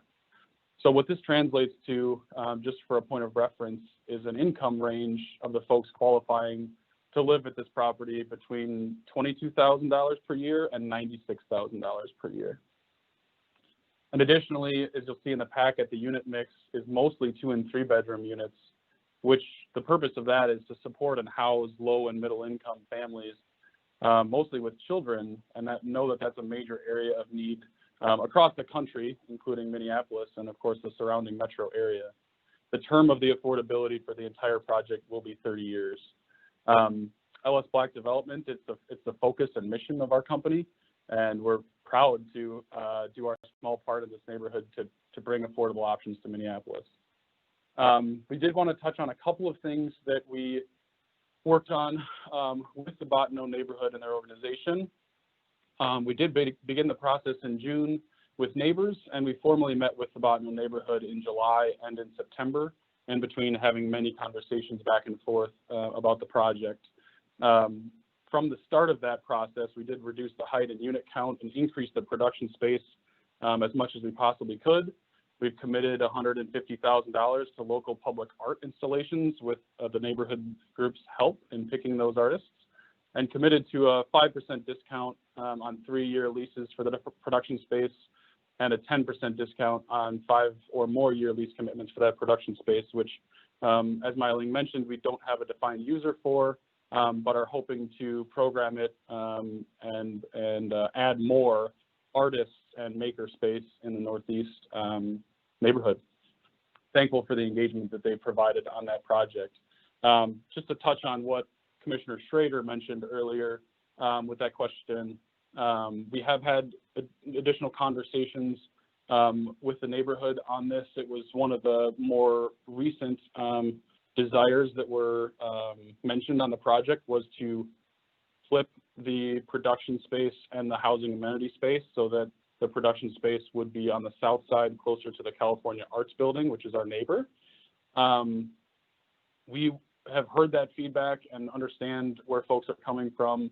Want to hear the thoughts of the commissioners, of course, and seeing which way that goes, but I think we're open to working with folks, provided that would end up as a condition on our project. And then one last thing before I'm done, and then I'll be quiet, but the one additional important characteristic of the site is that it has a very high water table. So as Mai-Ling mentioned, there is high voltage power lines on the east side of the site, which restrict how much and what we can do underneath those. But the water table is such that it's too high to excavate and put parking underground.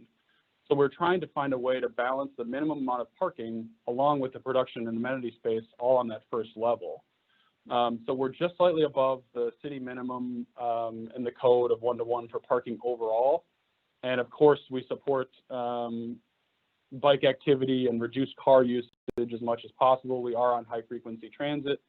But with a number of 2 and 3 bedrooms unit at the project, we feel it's critical to have some parking on the interior, not just for the convenience of our residents, but to respect the neighborhood and be responsive to the concerns of overuse of on-street parking if alternative modes of transportation aren't used as much as we hope. So we're trying to strike a balance there as much as possible while working in the confines of a high water table that doesn't let us excavate, and also those high voltage power lines. So again, I appreciate the time. We're happy to answer any questions that may come up, and of course ESG and LUX as well, and we appreciate the opportunity to address this body. Very good. Thank you so much. Commissioners, are there any questions for the applicant, Commissioner Schrader? Thank you. Just on the first part, thank the applicant for the presentation. Yeah, I guess I would want to put residential next to residential and industrial next to industrial. If there isn't a reason for not doing that, I think that's going to be much better for the neighborhood. So I think that would be my feedback on that. You did mention that you tried to reduce the production space as much as possible as a response to the neighborhood. Could you elaborate on that a little bit? Because my concern is that we're trying to preserve as much production space as we can in the city. So I'd like to know kind of the reason for reducing that. Can you guys hear me okay? Yes. Yes, thank you. Thank you. Sorry about that. Commissioner Schrader, yep, I think I just misspoke. We increased the production space. When we first started, we had lesser, and then reconfigured the building to add more. So I think it was a couple of thousand square feet, maybe a 20% increase or something like that. So we didn't decrease. Heard that there was more. Again, we're trying to balance those uses, but wanted to increase that amount. It did slightly. On your other comment, there was a lot of thought and design that went into the orientation of the building. But once we were challenged on it and had some more conversations, we understood exactly the logic you just mentioned. And so again, I think it doesn't really change the exterior of the building or much of the programming of the space. The orientation of the entry into the parking and things like that is still consistent, no matter which use is on the north and the south. And so if that is part of what the commission desires, we're okay with that as a condition of approval, and work to revise those plans accordingly. Great, thanks. And on that, could you say about what's the percentage of production space of the building? I don't know off the top of my head. Christine maybe could answer. It's slightly over 50% of the ground floor. Okay. You can get back to me on that one. I did want to hear a little bit about kind of some of the environmental features of the building. I think that's fantastic where you're going for the affordability, but because this is a absolutely new building, I'd love to hear kind of what sustainability features you have in to the building as well as for residents. Yeah, absolutely. So as part of the finance, sorry. Go ahead. Thank you. As part of the financing of the building, we'll be applying to the city of Minneapolis for the 4% low-income housing tax credits and tax-exempt bonds. And as part of that process, they highlight the green communities. And so the reason that I say that is that there's a minimum threshold of points that you have to hit in terms of options to make the building more sustainable friendly. And we're trying to exceed that as much as possible. And so that's the typical items that you see in terms of LED lighting and low flow plumbing fixtures and appropriate stormwater management and water quality. I think the one thing that we're studying and is actually required of the project is to be solar ready for the roof. And so that will be obviously a feature of the project, but what we're studying is exactly how much we could or do in terms of solar on top of the building, knowing that the federal tax credit is sunsetting, which makes it more difficult. The other things in green communities, besides just actually water and energy use, of course, have to do with the siting of the project and the density, all things that we're meeting. Obviously, we're very close to Bottineau Field Park. It's a block or two away, and close to high frequency transit. So as part of the travel demand management plan, which I'm sure the commissioners have seen many, many times, we're building an interior bike storage area, and that's one area that the staff has pushed us further, and we're going back to the drawing board and finding how to have one-to-one interior bicycle parking, and then obviously providing that information and making a Nice Ride membership easier to obtain for our future residents and things. So all those things in the travel demand management plan. So I could go on, but I don't want to bore the commission. If there's future questions on that, we can address more. Well, thank you. I mean, I have no problem being bored hearing about environmental sustainability. I would say that those minimums are minimums for 2020, and I would encourage you to plan for them to get more stringent. I think the reason the federal and I guess I wouldn't give up on the solar. I think that's a little concerning to hear. I understand how the rebates work, and I understand that is a big enticement, but it is something that is likely going to be demanded of residents and as well as kind of buildings of the future. So I think that it's one thing to be able to take advantage of a federal program, but it's another to be looking at what's going to be demanded of the building in the future. I did also want to address, you said it at a high water table, so I think it'd be important to hear about how you're going to be managing stormwater on the property. This is Christine Thank you. Picard with ESG Architects. I just wanted to clarify on your question about percentage. Right now, the production space makes up 52% of the ground floor area. Obviously, that's per city code, excluding the parking. But we've also incorporated up to about 4,020 square feet of mezzanine space that could potentially be added if there's demand for it once LS Black secures a tenant. If that helps answer the question. It does. Thank you. Commissioner Schrader, was that a question on stormwater? Yeah, that would be okay. I'd love to hear about it. Very good. I'll ask the applicant to just fill us in on your stormwater treatment plans. Yeah, absolutely. And appreciate Commissioner Schrader's pushing us on the environmental. Absolutely, we'll take that as a study for the solar and be aware for future future standards as far as the green communities goes. We do have Laux on the phone if they want to go into detail, but generally speaking, since we have the high water table, we're placing the building and its finished floor elevation essentially several feet above that. So in terms of the long-term viability of the footings and the stormwater at the site, that's the reason for the inability to provide underground parking. As far as the stormwater management system, again, Laux is on the phone if they want to go into more detail, but it's essentially there's a large system underneath the surface parking lot. So in that easement area where all the stormwater of the project will be handled and discharged at a rate into the city stormwater system. Yeah, exactly. All handled on our site. So if there's more, Willie, this is Trevor with Laux. I can thank you for that explanation. I can just go in a little more depth on that. For the stormwater management system, because of the high groundwater level, we cannot utilize infiltration. There's separation requirements for when you're infiltrating directly in the groundwater. So the system that we're using is a very large solid tank system that captures all the water from the site and stores it. And that is being routed through a big filter system. So something similar that you'd have in your sink, but obviously much, much larger. And that removes all of the phosphorus, suspended solids, and other contaminants. And then that gets discharged into the city system. So we're utilizing a filter system to get all of our stormwater management and pollutant removals done. Okay, thank you. That's all I have, unless other commissioners have questions.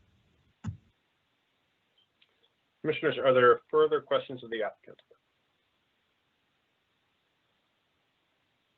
Seeing none, we'll move on to public testimony. First up, we have Bottineau neighborhood. If there's someone on the line from Bottineau. *6 unmutes your line. Make sure to check your own mute. I'm on Bottineau neighborhood. This is Mitch Tail. Can everyone hear me? Yes. Okay. Please state your name and address for the record, and then go ahead. Yep, no problem. Hey, name's Mitch Cal. I live at 1706 3rd Street Northeast, Minneapolis, Minnesota, 55413. Resident of Bottineau neighborhood, and I'm currently a board member of the Bottineau Neighborhood Association. I'm here tonight in general in opposition of the current development that Alice Black has proposed at 2301 California Street. Before we get started, I want to say that Bottineau neighborhood has been pro-development in its current history. This includes the original proposal development from the Lanier Group for 2301 California Street that did not go through, as well as the current development being completed by Common Bounds at Marshall and Lowry called Gateway Northeast. We are in approval of, we are in favor of correct development. I asked the Planning Commission does not approve the project as proposed and to not grant zoning changes and conditional use permits requested by LS Black. Our neighborhood board does not approve of this development. We have attempted to work with LS Black to make this current development more suitable for the neighborhood. Little to none of our requests we have made are accounted for. This leads our neighborhood to believe that the Planning Commission would approve their request and didn't need our involvement. We have requested the following and none of it has been considered.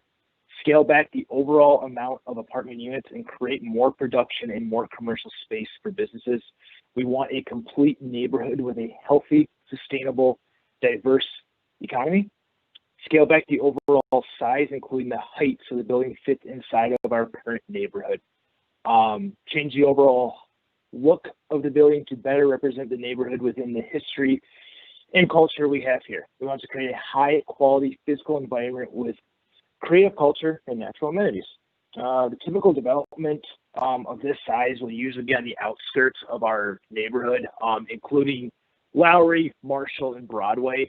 The size of this development just simply does not fit inside of our neighborhood. I don't know if any of the commissioners are very familiar with this area, but it's oversized and it simply does not fit. I want to note that, yet again, we've been trying to work with the current developers for months on this project. We were given this final plan of this project on September 24th, 2020, and given until October 5th, 2020 to contact the city if we oppose this development. This is simply not enough time. We request additional time from May Ling Smith, the senior city planner. This extra time was denied, which makes us further believe the city does not care about the neighborhood's involvement and how this will affect us. Even with that amount of time given, we were able to get out a survey to our residents and to people inside of our neighborhood. We asked two simple questions. The first one was, would you like to see an affordable apartment building in your neighborhood? This would include 164 units, which could equate at most up to 746 additional people in the neighborhood. This would include 13,400 square feet of commercial space that has limited uses. We got 70 responses. We typically get a little bit more, but of that, 68.1% said no, that they would oppose this sort of development. And then furthermore, we asked, do you support zoning changes in order for this project to be approved? And then we sent a link to the approval and to the Minneapolis zoning information, and 70% of those people did oppose that as well. We do understand the need for housing in Minneapolis, particularly for affordable housing. This need cannot outweigh everything else when it comes to zoning laws and correct development. For neighborhoods, businesses, and residents, we yet again please ask that this is not approved for zoning and that this project gets an overhaul to better fit for our neighborhood. And that is all I have to say. Very good. Thank you very much. Next up, we have Gail Graybow. Sorry if I'm mispronouncing your name. Please press *6 to unmute. Can you hear me? Yes. Please state your name and address for the record. Okay, thank you. My name is Gail Graybow, and I'm a 3-decade-long practicing artist in the California building. I pretty much agree with all the points that the previous person just made, but one of my primary concerns is about the welfare of any young people that are living in the building because the architect has neglected to create any green space. There are balconies, but I would like to point out as an example, in the neighborhood, there's a large complex of low-income housing on the river. And the children, they are low income, they don't have phones, and they have a huge green space devoted to the building. And it is packed for 9 months out of the year with children playing and commuting. And the kids are developing their interpersonal skills, are getting exercise, they're relating to each other, the parents are getting to know each other. And none of this is provided in this huge behemoth tower and the obstructive tower in the neighborhood. And the children are going to be sandwiched in between a really busy street, a operational railroad track, and a commercial building that's got its own amount of industry and activity going on with it. And where are the children going to play? Children don't play on balconies. They like to congregate with each other and to be outside and to get fresh air. And I think that this plan is really neglected to provide for the well-being of the children, not to mention the adults that would enjoy a green space. I had a friend who lived in another low-income artist residence in St. Paul, and they had it was an existing warehouse that had a huge green space. The people planted gardens, they had flowers, they had picnics, everyone communed. I mean, it was so like that. An idea of something like that in that space is something that grooves beautifully with the development of the neighborhood in terms of being a family and artist community. So I guess I've pretty much exhausted my points. I did write a long sent a PDF, which is probably more articulate than what I've been now, but that is my main concern, is that the well-being and the health of the children particularly, as well as the adults. And then this is also not long-term lease or ownership, which is something that the community and the neighborhood has wanted to increase. And so this is just, to me, it's just a huge concentration of people warehoused in a tower with, token balconies, but it's just not a healthy environment. So that's all I have to say, and thank you for listening. Thank you very much. Next up is Jennifer Young. Please press *6 to unmute yourself.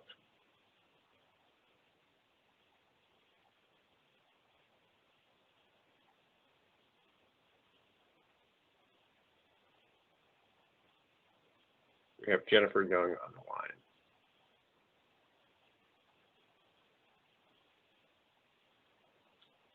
All right, we'll come back to Jennifer. Next is Timothy Kremer.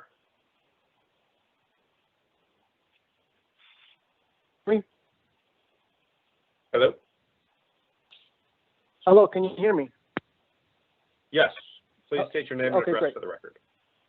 My name is Timothy Kramer. I live at 229 22nd Avenue Northeast in Minneapolis. My interest in this project is as a member of the Bottineau neighborhood. I've lived in Bottineau for 20 years, and I'm just beginning my 10th year as a board of director on the neighborhood association. Bottineau neighborhood is among the highest in the city for percentages of rental dwellings in the city. This proposed development exacerbates this redlining of lower northeast. In specific response to staff questions, the first question was regarding the Bottineau bike trail. Gail just mentioned this with respect to how are the kids going that would potentially live here get to the Bottineau Park. This Bottineau bike trail does not exist that I know of, has not been planned, and currently is used by a railroad, and I don't see any sign of them not using it into the future. The second question the staff had was regarding the height of the building, and I think this is the wrong question with respect to having a variance to meet the comprehensive plan of the city. when conditional use permits are allowed to circumvent the current government or city plans. This project is being built with taxpayer dollars, so all of the construction costs are being reimbursed to the developer through low-income tax credit system.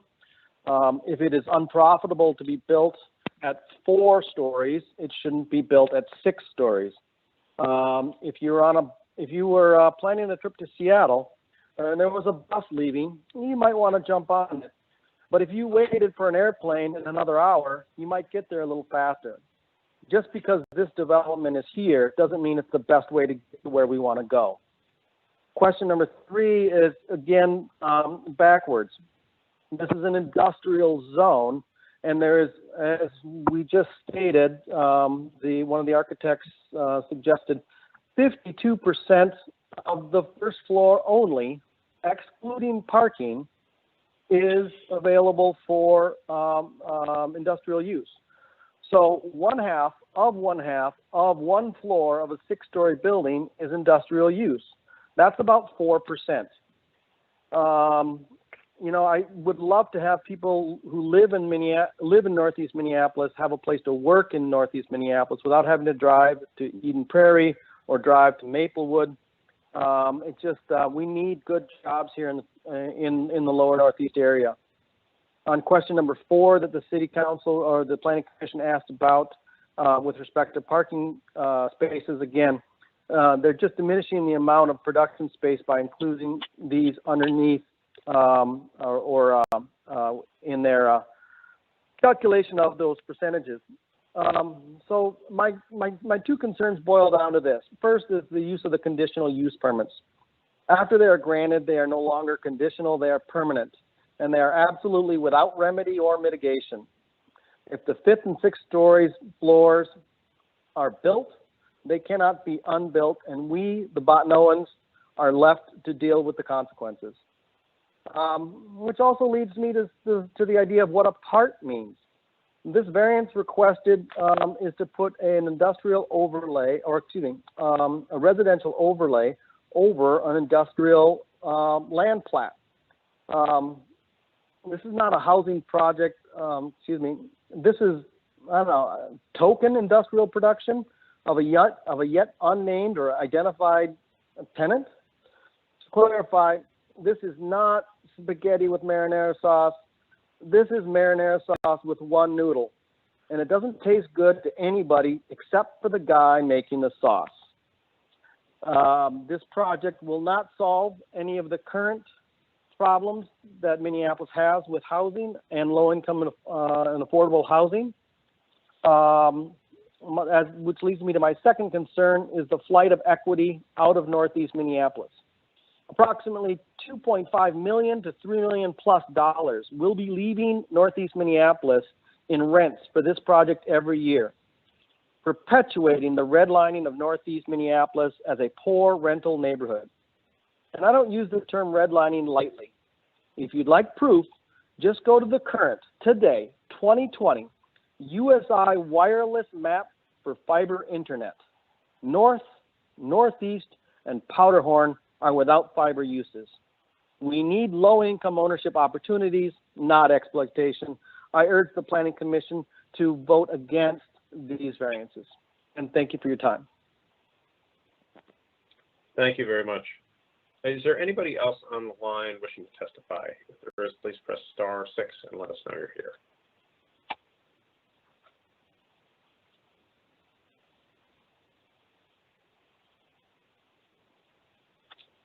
Hearing Hello. no one, I will.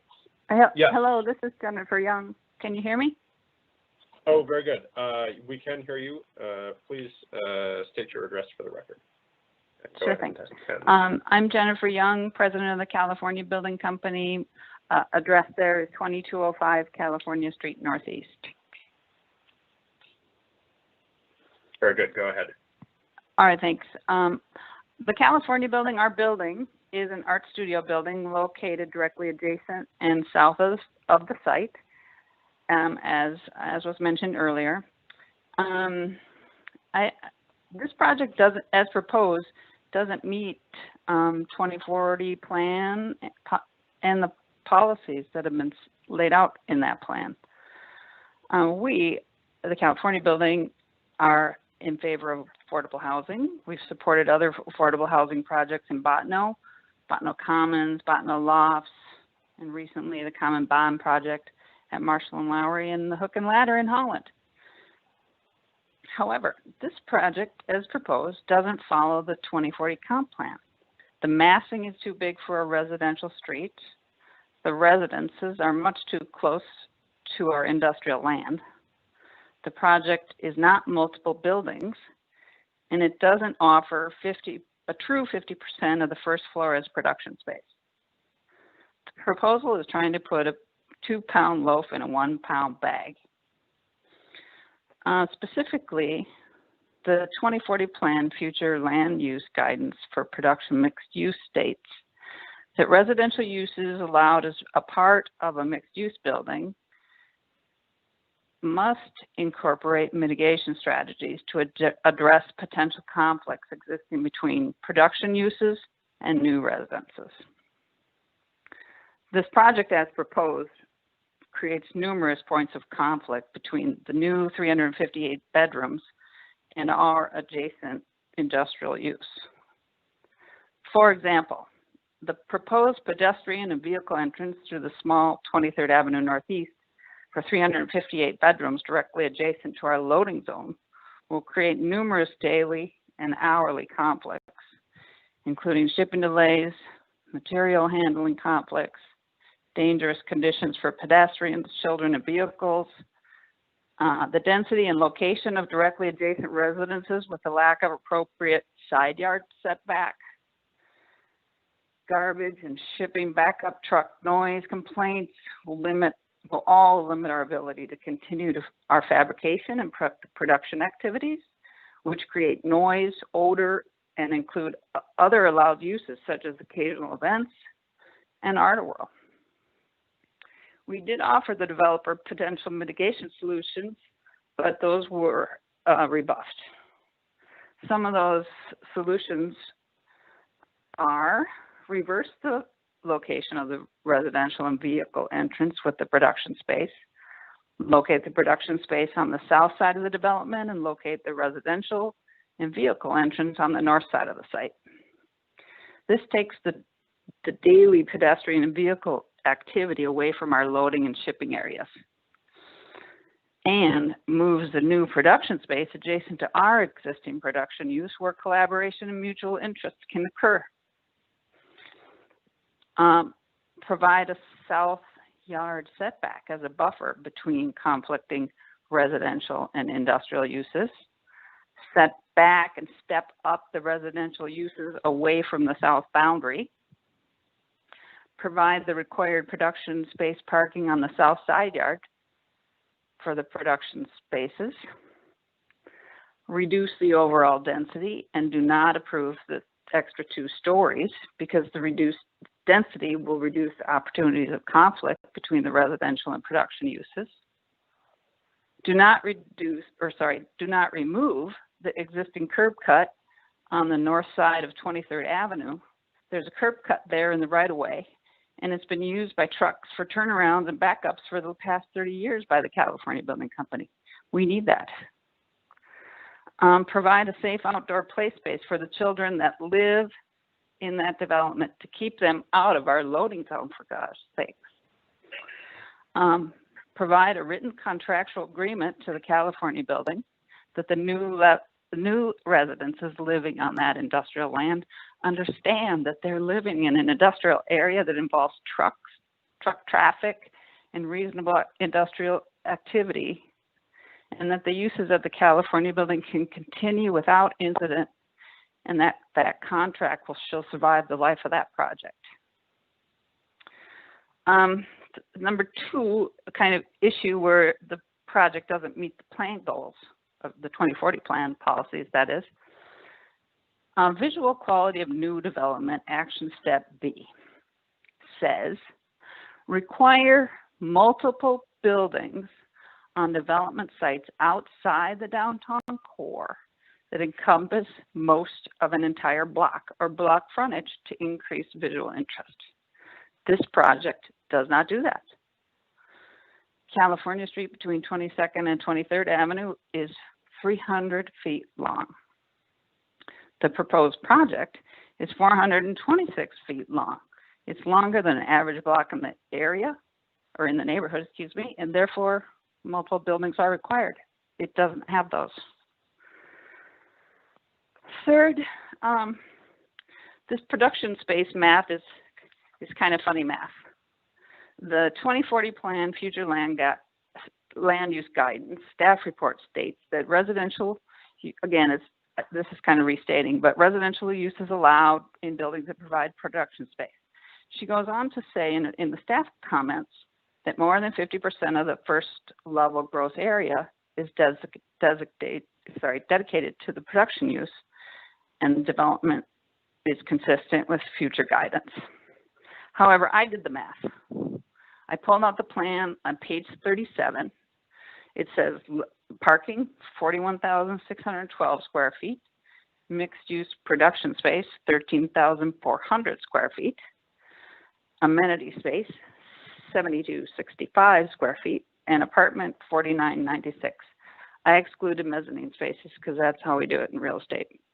That's a total of 67,273 square feet, which means they're providing the neighborhood 19.9% of their first floor as production space.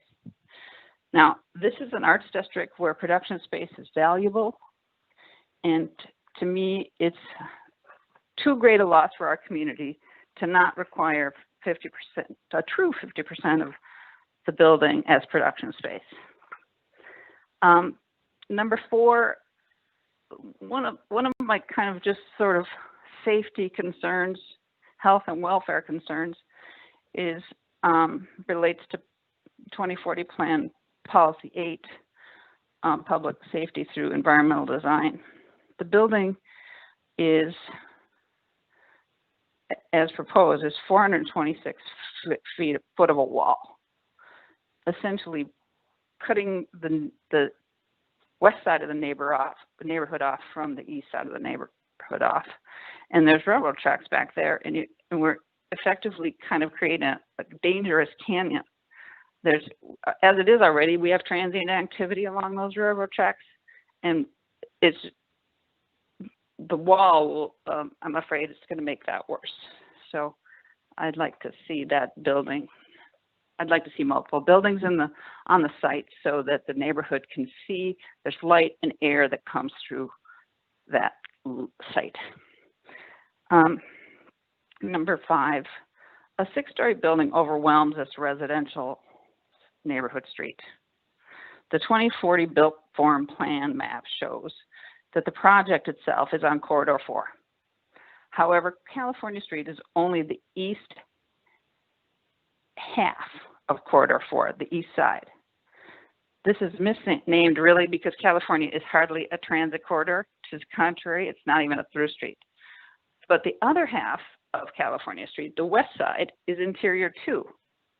So when the planners are considering the overall massing, as well as the request to exceed the maximum allowed building height of 4 stories, it makes sense to consider the west side of the street, interior 2. It's a special situation. Interior 2 and 4 have to meet in the middle, and thus there should be a blend of competing interests of the 2040 plan policies from interior 2 and corridor 4.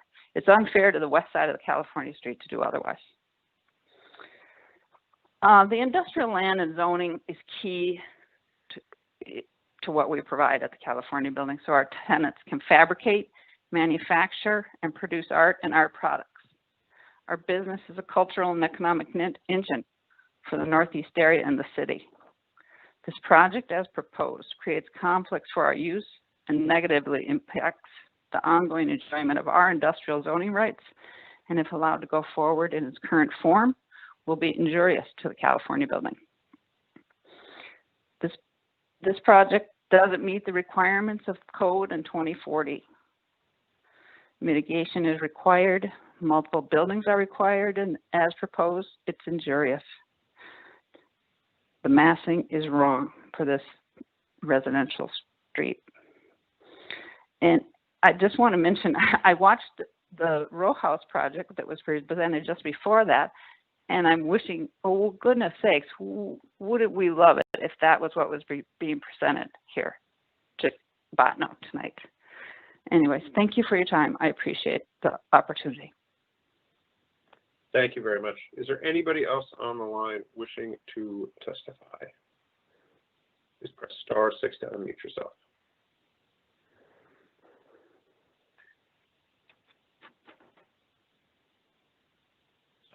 All right, hearing no one, I'll close the public hearing. Commissioners, we have Hello. 4 applications. Yes. Are you wishing to testify on this item? Hello? Hello. Can you hear me? Yes, I'm sorry. Are you a member of the public wishing to testify on Yes. this item? Yes, All right, I am. I'll reopen the public hearing, and please state your name and address for the record, and please provide Thank you. provide things that we have not yet heard. Thank you. Okay, thank you. My name is Karen Peterson. I live at 215 Broadway Street Northeast in Sheridan neighborhood. And thank you for the opportunity. I'm calling in support of my Bottineau neighborhood brethren. And I want to state, as many others have, neither Sheridan nor Bottineau are anti-density or anti-development. Both neighborhoods have been largely in support of a great many different developments. People have mentioned the Common Bond on Lowry. But this is the wrong place, the wrong project in the wrong place. This would be perfect on 2nd and Lowry, where a 6-story building would fit in with actual transit corridors.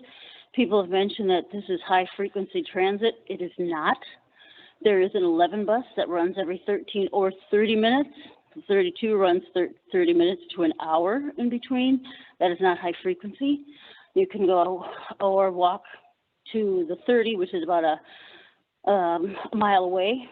Again, every 30 minutes, not high frequency. So it's not in a high frequency coastal corridor. And it's across the street from a charming row of single family homes. And as much as we need apartments, which we have been building like mad, we really need home ownership. We need starter homes. We need affordable single family homes. We need to keep people in the city, and we're losing them because we're losing single family housing. So the size, the scale, the density is all too big for the space. Other people have mentioned lack of green space, because if there is none there, the kids will be tempted to trespass on the maker's space at the California building or cross dangerous railroad tracks to get to the Bottineau fields. And kids are fascinated by trains. They can't help themselves. Home ownership. People have hammered on that. We really need to be looking into home ownership to keep people in the city. It builds familial wealth. It builds neighborhood, builds community. The entrance has been brought up on 23rd. 23rd is a dead end. 22nd is supposed to be a bike boulevard at some point. I was on California Street just the other afternoon, on a lazy afternoon. There was no parking. I don't know where the street parking will be if you put in 164 units. I'm checking for the environmental features. I have talked to several artists who say that whatever production space being offered is too small and too expensive, that no artist I've spoken to could ever afford what is being offered. So I don't know who this is being built for, because it's not being built for Bottineau residents. Nobody I've talked to in Bottineau could afford it. The height's wrong. The place is not right. So I guess that really sums it up, because everybody else has said everything already, and I don't want to dwell on it. But I just wanted you to know that Sheridan neighborhood stands in support of Bottineau, and requesting that, as the last speaker spoke of, this would be a delightful spot for 3 or 4 story home ownership, row houses, something that would fit charmingly into the neighborhood. So, Chairman, members, thank you for your time and consideration. Have a good night. Thank you. Thank you, sir. Thank you. Is there anybody else? Well, the public hearing is reopened. All right, hearing nobody. We'll close the public hearing. Commissioner Marla.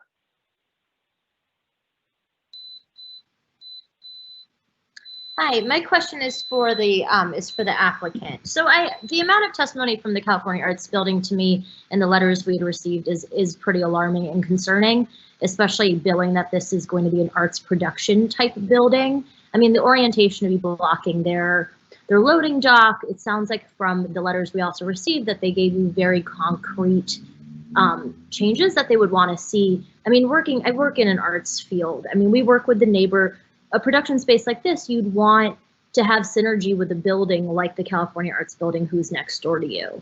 So working with them to make sure that that space works for both of you, it would be so imperative to make this type of production space work in the future, because those would be collaborators, those would be artists you'd be working with. I mean, those are, beyond neighbors, that would be your entire interest pool. So I'm curious kind of how some of those have never been addressed, those issues that came up specifically from them that they were outlined today on the call as well as given to us. So that's my question for the applicant. Very good. I'll ask the applicant to unmute and respond to that, please.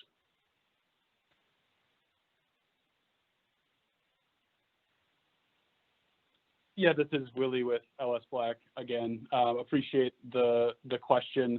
Happy to answer. I think, just to start, there certainly is not going to be agreement on every item that comes forward that's proposed, and people have very strong feelings about that, and we respect that.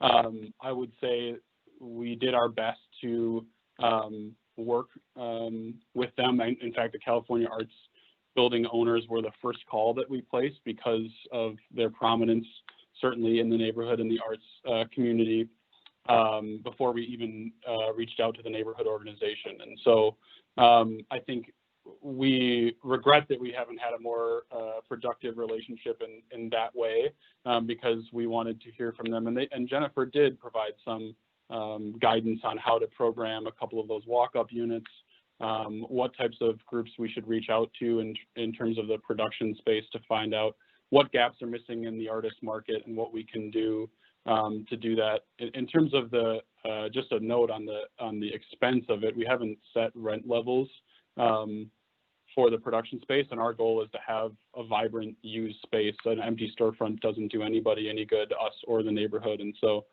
we haven't even set those marks because we want to make sure that we produce something that fills a gap and is additive to the arts community and in the neighborhood. As far as the other things that were brought up by them in particular, I think, like I mentioned earlier in response to Commissioner Schrader's question, we did kind of understand more after a few more conversations, the logic between having the production space on the south side and the residential entry on the north. And so we're open to that and are working with our architect to look at that. If it were to be a condition of approval, we would accept that if that's what folks choose. But all that said, there are certain things that we aren't able to accommodate, at least within our proposal in the neighborhood. So, Mike and I are affordable housing advocates of all types and housing production advocates for all types, though our one project can't solve all of the different issues that a city faces, and we're definitely supportive of home ownership. In fact, offered some of our time to Councilmember Fletcher to help study what a financial model around that might look like. All that said, we do know that this housing is in great demand and is an important part of not only developing a vacant lot, but making it additive. So understand that everyone has a diversity of viewpoints of what should and could go places. We did our best to operate within the confines of the 2040 plan. and provide as much affordable rental housing as possible, as we know it's desperately needed for families here. So I'm not sure that I answered your question, but I did my best. So let me know if you have any follow-ups. My quick follow-up question, this is still Commissioner Marwa, was on, did you look at a mixed income model at all for the building of some market rate units as well?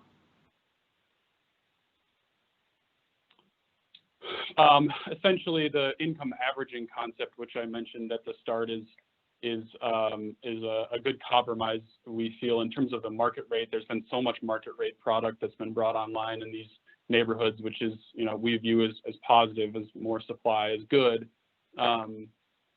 But we also understand that the greatest need is affordable, and that's kind of our mission, as is the mission of the land bank who currently owns the property. So,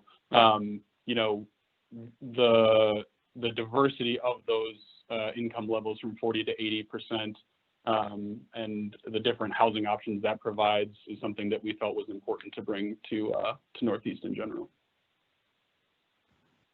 I appreciate that. I think my follow-up on my last comment was just, it kind of feels like that legwork around the arts component hasn't been done to a way that I would, I work for Art Space, is what we do every day.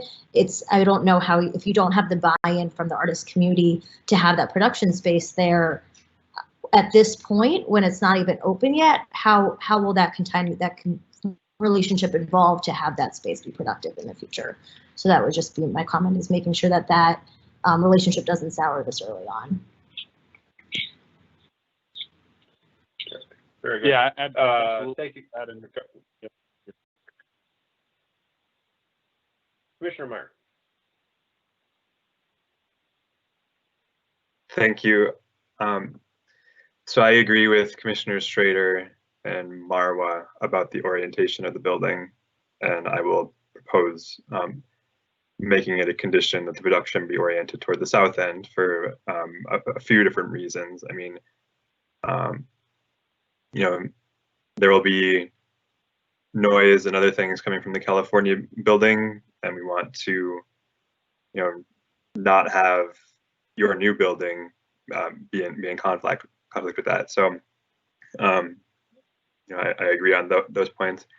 In regard to the percentage of the first floor that is dedicated to production, I mean, it seems like that's an issue with the parking not being counted in that calculation, and that is something that the City Council should change, and I would support that change, but it's not something that we can enforce, or that we have the ability to change now with this application. At least that's my understanding. Someone can correct me if I'm wrong on that. So I see that there are two main questions before us tonight. One is whether we should allow residential uses, mixed-use space at this location, and I think we clearly should. And some of the people who spoke in opposition, indicated that they are okay with residential, as well. Like, saying that you're okay with row houses, indicates that you're okay with people living here. There's not like something making it intrinsically inappropriate for residential use. The main question, the main source of opposition, it seems, is the quantity of people, and so that's why there's the opposition to the height increase. So that they could, by right, build up to 4 stories, and the question then is whether they're doing enough to further the goals of the 2040 plan to justify 6 stories. So it is envisioned in the 2040 plan that we will consider 6 stories when it is of significant benefit. And I feel like when you're providing 100% affordable housing, you meet that criteria. If we really want to see more affordable housing built throughout the city, then we need to enable it when it is proposed. And in order to keep it affordable, it's just more efficient if people can build more on smaller amounts of land. So if we were to only allow 4 stories, then they couldn't fit as many units, and the remaining ones would be more expensive because the land cost is still a sunk cost. So as we're envisioning the premiums that we're considering for our built form guidance, like I think we should make it standard that whenever highly affordable projects are created, that we should allow a density bonus, and I feel that this is compatible with that. I also wanted to respond to one thing that one testifier said, saying that they felt it would be fine to have this level of density if it was on Marshall, Broadway, or Lowry. And I just really object to that type of thinking, because it pushes the density, it pushes the renters to the heavily polluted, both in terms of air pollution and noise pollution, to the heavily polluted corridors. And I feel that's similar to redlining in a lot of ways. So I think that we should provide a range of housing options for people, and we should allow rental buildings to be in the quieter, less polluted parts of the neighborhood. So I think that that staff made the right call in recommending approval for this in compliance with the 2040 plan. So once people are done speaking, I'll move in support of them, and I will also propose a condition that the production be oriented towards the south. Thank you. Thank you. And Mailing, you had a comment. Thank you, President Rockwell. I just wanted to point out that if the commission does want to require that the production space be located on the south corner and switch that with the residential lobby, it does affect at least one condition of approval, which is related to it's number 8. It's the 30-foot blank wall in the north elevation shall be mitigated, and that's where the art mural is currently shown on the rendering. So that's considered a blank wall, and I know that in speaking with the applicant, that I think they'd be okay with just complying with the standard and not have a blank wall at all.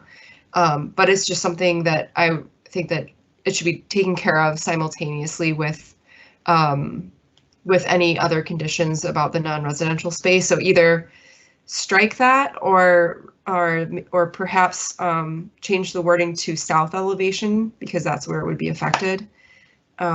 So just wanted to put that out there. And also, I don't want to assume that nothing else will be affected. So the applicant's aware that changing the orientation of the non-residential versus residential structure could dramatically change something else about the functionality of their building that could result in them having to come back to Planning Commission if it ends up being that way. Thanks. Very good, thank you. And Mei-Ling, just to clarify, your comment is essentially assuming that the the architectural features of what is now the north side switch to the south and vice versa if the uses switch. That's basically what you're saying. Yeah, that's like the best that we can do without knowing what it actually is going to look like. So if we assume that it's just a mirror image, then that's what it would look like. Okay, very good. Thank you. Commissioner Schrader. Thank you. I've got one more follow-up question with the applicant. One of the responses was that they had 4,000 extra square feet that they were looking to put into production. I'd like to just hear more about that, and then just to get it's been hard to follow the math with them excluding the parking. So I think if they could explain, what percentage that would be, including the 4,000 square foot that they talked about, and just to give an idea with the layout of the first floor, what that percentage would be of production space.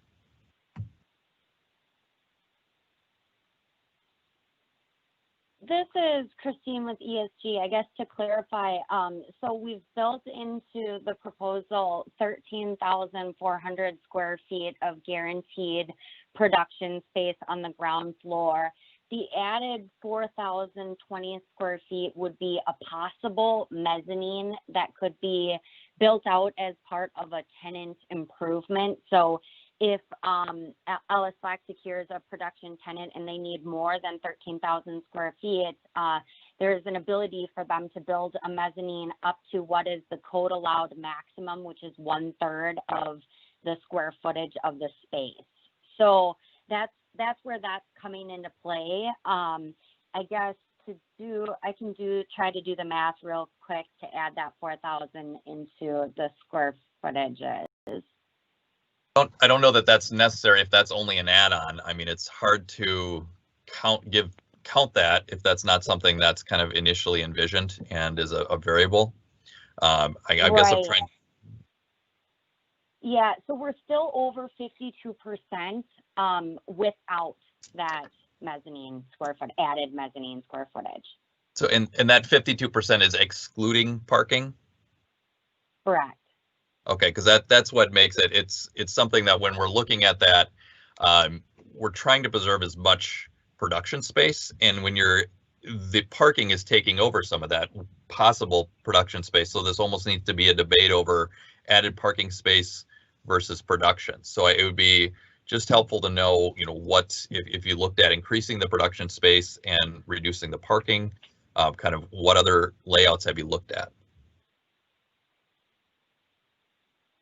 Yeah, Willie, I'll defer to you. I guess architecturally, I would just say in response to that, we've explored ways to maximize the density of this space, knowing that, going kind of back to Willie's earlier point, the site is extremely constrained. There wasn't an ability to go below grade with parking, and so it all needed to support the development above grade. So that's kind of the driver there. And then that no build easement of 50 feet taking up the entire east side of the site kind of condensed your buildable area. So I think it's a balancing act of trying to make this a mixed use project like the comp plan is striving for, and trying to find enough parking throughout the site to support both the housing function and potential tenants and guests of the production use as well, knowing that that is a huge part of securing retailers or tenants in spaces like this. Okay, Willie, thank did you. You want to add that? No, I think you summed it up well.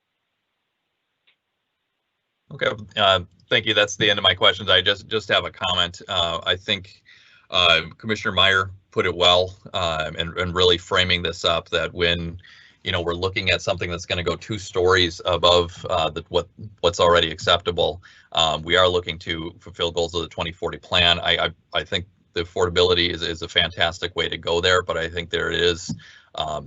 We also need to look at the environmental impact. Like that also is a big key factor on this. And then also one of the comments the applicant made about being access to transit. Like I think that what the city is looking for is transit improvements, not just building in proximity to transit. Of course, we want transit-oriented development, but it is not something that kind of should be an overall factor for a developer getting I guess the credits and the score and bonuses. One thing I would be interested in doing if Commissioner Meyer, when he's making those motions, is open to a friendly amendment, is to require a larger amount of production space. I'm just concerned that it is a very small amount, and I want to make sure that there is a production space that would be preserved. Commissioner Lupke-Peer.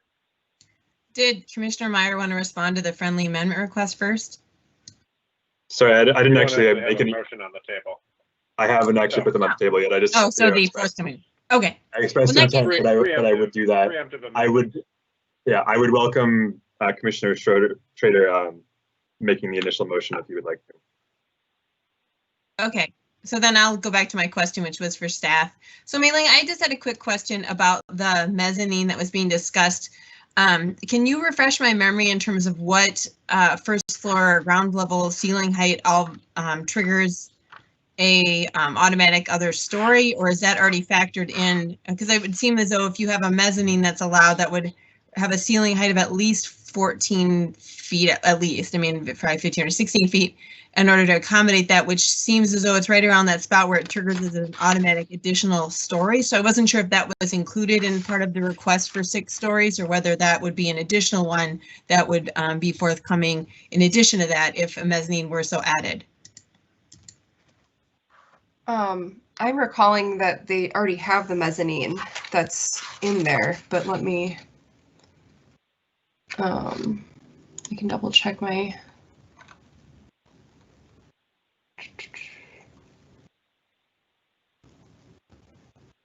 Christine, are you there? I thought that you guys have a mezzanine, but maybe that's okay. It's proposed as possible. We are okay. working that in districts just so that if somebody comes in and wants more square footage, it's possible.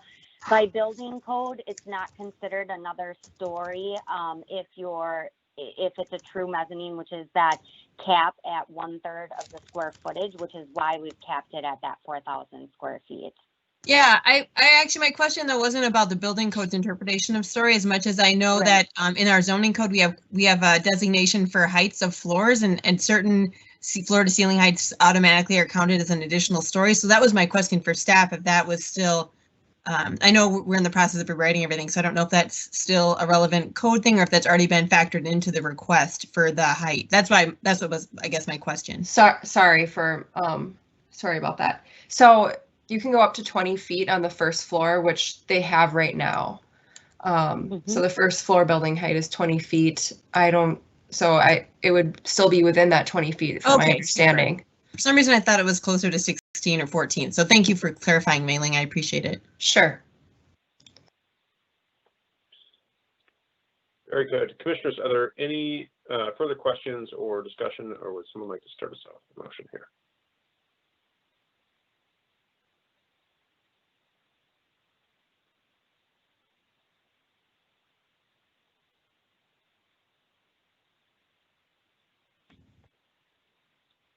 We have 4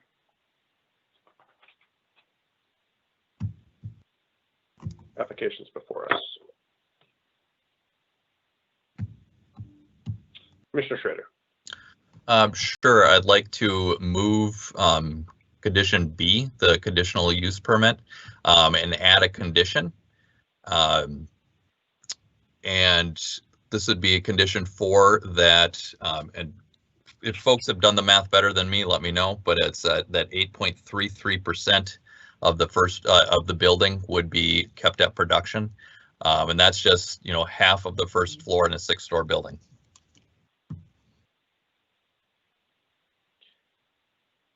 Okay, so the motion is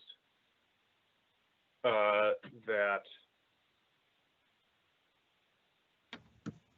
is approval of item B with the 2 stated conditions and adding a condition that 8.3% of the total building square footage be production space. Is that right? Yep, it's the 3 conditions plus 8.5. If there's a more elegant way to do this, I'm very open to suggestions. I would like to clarify. There's 3 conditions. Since this is part of the problem with what we're talking about here, is the 8.3% of the total building square footage inclusive or exclusive of parking? That does not. That is that includes the parking. Okay. If I'm understanding your question right. Well, yeah. It's a question of 8.3% of what? And you're saying 8.3% of the floor plate square footage. Correct. Would include the parking square footage. Correct. Okay. Very good. So that's second, Meyer. Adding a fourth condition. We have a second, Commissioner Meyer. Mei-Ling. I'm sorry. So do you believe that would is the intent to maintain the existing square footage or to increase it? Because I believe if we include, well, I haven't done the calculation for inclusive of parking. What's the intent? Like, should we just do 13,400 square feet? I guess I'm wondering if there's a clearer way to state that. Sure. I'm open to doing the square footage. It is to increase the amount of square footage and to really push for more preservation and production on the site. And Commissioner Schrader, hold on, as we clarify what we're talking about here, and then the applicants can speak to this. Commissioner Schrader, the effect of what your motion is here is that 50% of the ground floor, inclusive of parking, would be production space, but it wouldn't necessarily have to be located on the ground floor, right? That's correct. Okay. So we're not measuring this as a percentage of the ground floor or as a square footage. So Mei-Ling, it does not come to 13,000 square feet. It comes to something like 33,500. Something like that. Yes, the total square footage of the floor plate is 67,000 square feet. So it might be good to get maintaining it as a percentage is maybe better. My goal with keeping it, my goal with keeping with the percentage is to give it the maximum amount of flexibility for the developer, just to be able to keep that production space, but do that in a way that allows them to continue on. It'd be helpful to hear from the applicant if that is necessarily the case, or if they have some suggestions to meet this goal. I'll allow the applicant to speak. Thank you. This is again Willie from LS Black. I think we appreciate the process of thinking about this, but to be totally honest with folks, we are keenly aware of where we're at in terms with our parking and everything like that. And as we kind of mentioned, I don't want to rehash everything. Making that a true and really changing what the current code is with this one specific development would make this deal very, very, very difficult to move forward and actually build this housing. I mean, it's a vacant lot right now, so in terms of preservation, we're really adding to what's available now since there is none provided by the site. So understand that if the thought process is to change that rule going forward, we'll definitely respect that with future projects, but at least with the code as it's written now and as we understand it, it's 50% excluding parking. And so that's how we evaluated this site in terms of feasibility of providing this affordable housing. In terms of a compromise or some sort of show of good faith, I think, there are 4 walk-up units on the first floor with a hallway and access and things that could be repurposed into additional production space and frontage, if that's what the commission desires. I don't know off the top of my head how much square footage that is. I would guess it's probably a couple thousand square feet. I think that's something that we're willing to entertain and try to study other ways to steal some of that back. But in terms of making that dramatic of a change with our project, understand exactly what is being getting at there, and maybe that's what people are going for. But in terms of providing half the amount of parking and adjusting everything in that way, that would make this honestly would make this project now possible. So that's just our 2 cents, and want to understand if there's a middle ground there of a condition of approval that we can adjust our plans and incorporate some of that intent into the project. Very good, thank you. And I'll ask commissioners to respond and discuss. I do want to clarify. I mean, I don't believe this is in the code. That is the problem. We have not rewritten the code. This is a policy, a 2040 plan that has not yet been codified. And so we are in this awkward stage where we are putting things into the code to realize the policies and to bring our code into conformance with the policies. So this has been a matter of discussion at several commission meetings of how we interpret this policy, but it is not actually in the code. Commissioner Lukey-Beer. I believe Mei-Ling had a question right before me, and then. Oh, I'm sorry. That's okay.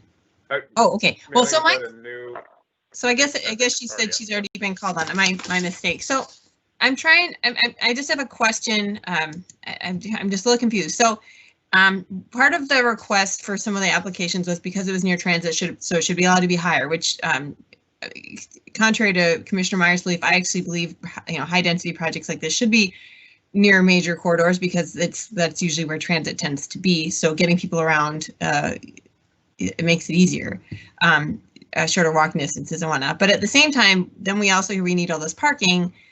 So they can't have the percentage of industrial that we would like because of all the parking. But at the same time, we need to have it rezoned to have a living overlay, even though it's supposed to be light industrial.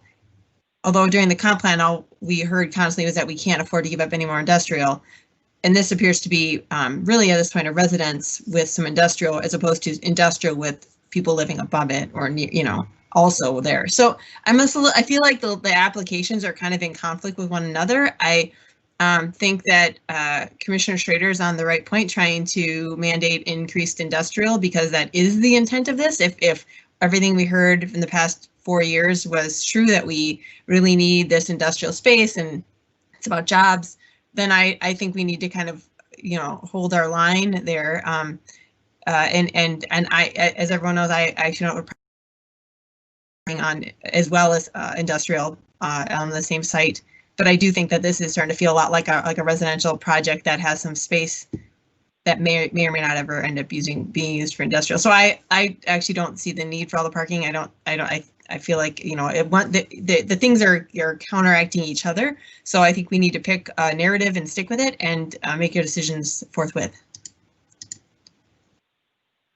Thank you, Commissioner Lukey-Beer. Commissioner Schrader. Just had a question for staff. Like, how is the notice that we have? And the reason I'm asking is I'm actually leaning a little more toward delaying this because I think that as Commissioner Lukey-Beer just really put well, a lot of these things are conflicting. I think especially hearing from Commissioner Marwa about like the outreach that hasn't happened, I think this project would benefit by just having a delay for at least one cycle. And I'd be interested what other commissioners are feeling.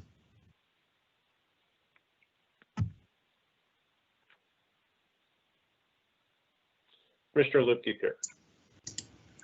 Yeah, I mean, I would be inclined to agree with that, continuing it for a cycle, and strongly encourage additional outreach. It sounded like the actually vast majority of the public that was commenting was saying that they feel like their voices really weren't heard or that their feedback wasn't incorporated. And then the response I got from that that I heard from the applicant was really that they called them. But I would push back and say that just talking at someone isn't the same as engagement and actual communication in the community. So it's not a one-way street, it's a give and take. And there was very consistent and clear, in my opinion, understanding that this is not as well received as we thought it was. So I would be in favor of continuing it unless the applicant wants us to vote today. So I guess I would say continue if the applicant's willing, and if not, we'll vote and come get it settled. Well, all right. If I can speak in response to that.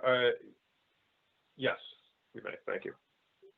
Sure, I'll be brief, and I don't want to hear more discussion, I guess, before we respond to your last question in terms of delaying or voting. But in terms of the outreach, and I tried to be brief, but we didn't just call them.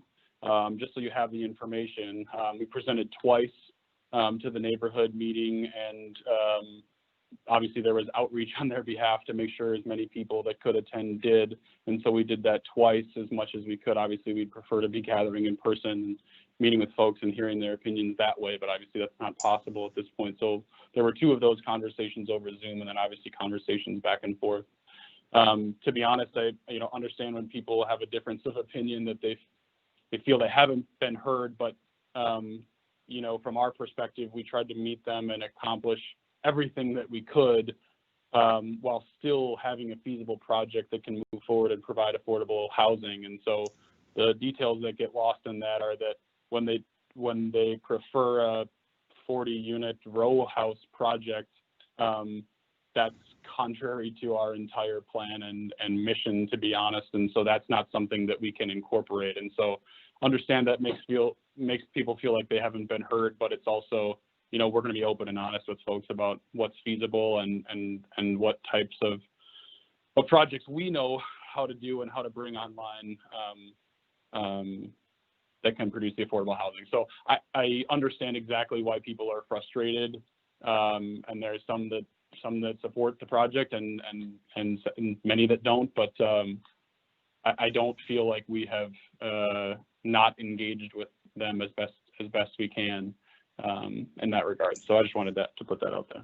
Sure, and I thank you for that response. I guess my comment was more to the point that outreach means you're just sharing what you have. I think it would be better articulated, and if there is a future meeting, to maybe say what inroads you made in terms of finding some common ground. Not like you said, you had A, they wanted B. It sounds like you said, well, we showed them A because there's no way we can do B. I guess I'd like to hear what you were able to pull into A that held elements of B in it, for example, in the next time. You don't need to elaborate on it now, but I always think engagement isn't just about sharing what you have, whether it's outreach, Zoom calls, meetings, whatever. It's a two-way street. So. All right, Commissioner Sweezy. Thank you, President Rockwell. Yeah, so I haven't weighed in on this one, but I have been listening very carefully, and I'm opposed to either making this be continued or asking the applicant to delay. I'm not hearing anything that shows that they've in any way failed to comply with their process or that the people weren't notified. We hear things all the time that some people don't like, and we vote on them all the time. And I don't know why this project is any different and why this one needs to be kicked down any further. The application appears to be properly before us. And often there is, there are people who don't like what they're hearing and they don't want us to do things. It's happened tonight. I don't know why this project is different and needs to be kicked down the road because there's some opposition to it. And I hope it isn't because this is a particular community, or I heard the arts community or something, and that we're not taking one group of neighbors who don't like something, their comments more seriously than we would take others, because that's just not appropriate. That's number one. Number two, I agree with Commissioner Schrader's effort to make sure that there is more protection for the production and processing space here. That is right, and with Commissioner Luebke-Peer, what she said also, we have heard for at least 4 years, perhaps longer, that it's important to protect this industrial or production and processing space and land. And I think that of all of the provisions of the comp plan that are being cited and quoted and kind of thrown around here, that one with respect to this particular project is probably the most important. So I was inclined a little bit to support the amendment to increase the amount of space in it, but more as I listen more, I think Commissioner Luebke-Peer is correct that what this is a housing project that is pretending to be also industrial or production and processing space, and so just complying with this kind of like bare minimum. And this may not be a popular thing to say, but the way to get around that is then everybody says, but this is an affordable housing project. So that way, because that's also a very important goal of the comp plan, that gets squeezed and squeezed and squeezed. And if we approve a bunch of projects like this, all we're going to end up with is a bunch of limited production and processing space that can't be used for anything else. It's not big for anything, or it's a weird size, or it's above, or it's below apartments and there isn't enough parking and all this other stuff. where, to this point in the discussion, I think I'm just going to vote against it now because obviously it doesn't seem to be meeting that goal of the comp plan with which we should be very, very sensitive when we're looking at these projects. But I won't support a motion to continue it. I don't think there's any basis for that at all. Thank you, Commissioner Sweezy. Commissioner Osmanski. Thank you. I was gonna say that I do actually agree with continuing it, but then I'm a little bit swayed with Commissioner Sweezy's comment because I agree with her as well. At the same time, I feel like maybe continuing it as a good compromise for both goals of the comprehensive plan, trying to achieve both the industrial piece as well as affordable housing if possible. If not, then we will come to the same vote that we would otherwise. But I really appreciate both Commissioner Lupi-Pierre's comment and Commissioner Sweezy's. I think they're both very valid, and I agree that this seems like a residential, more of a residential, like artist lofts with their workspace, basically. And so I agree with that. I just wanted to mention that verbally. Thank you.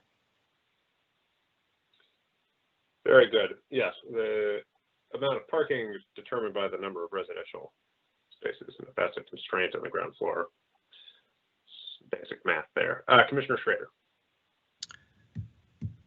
Thank you, and thank you, commissioners, for the comments. I think where I'm at, I think it was very well put, Commissioner Sweezy.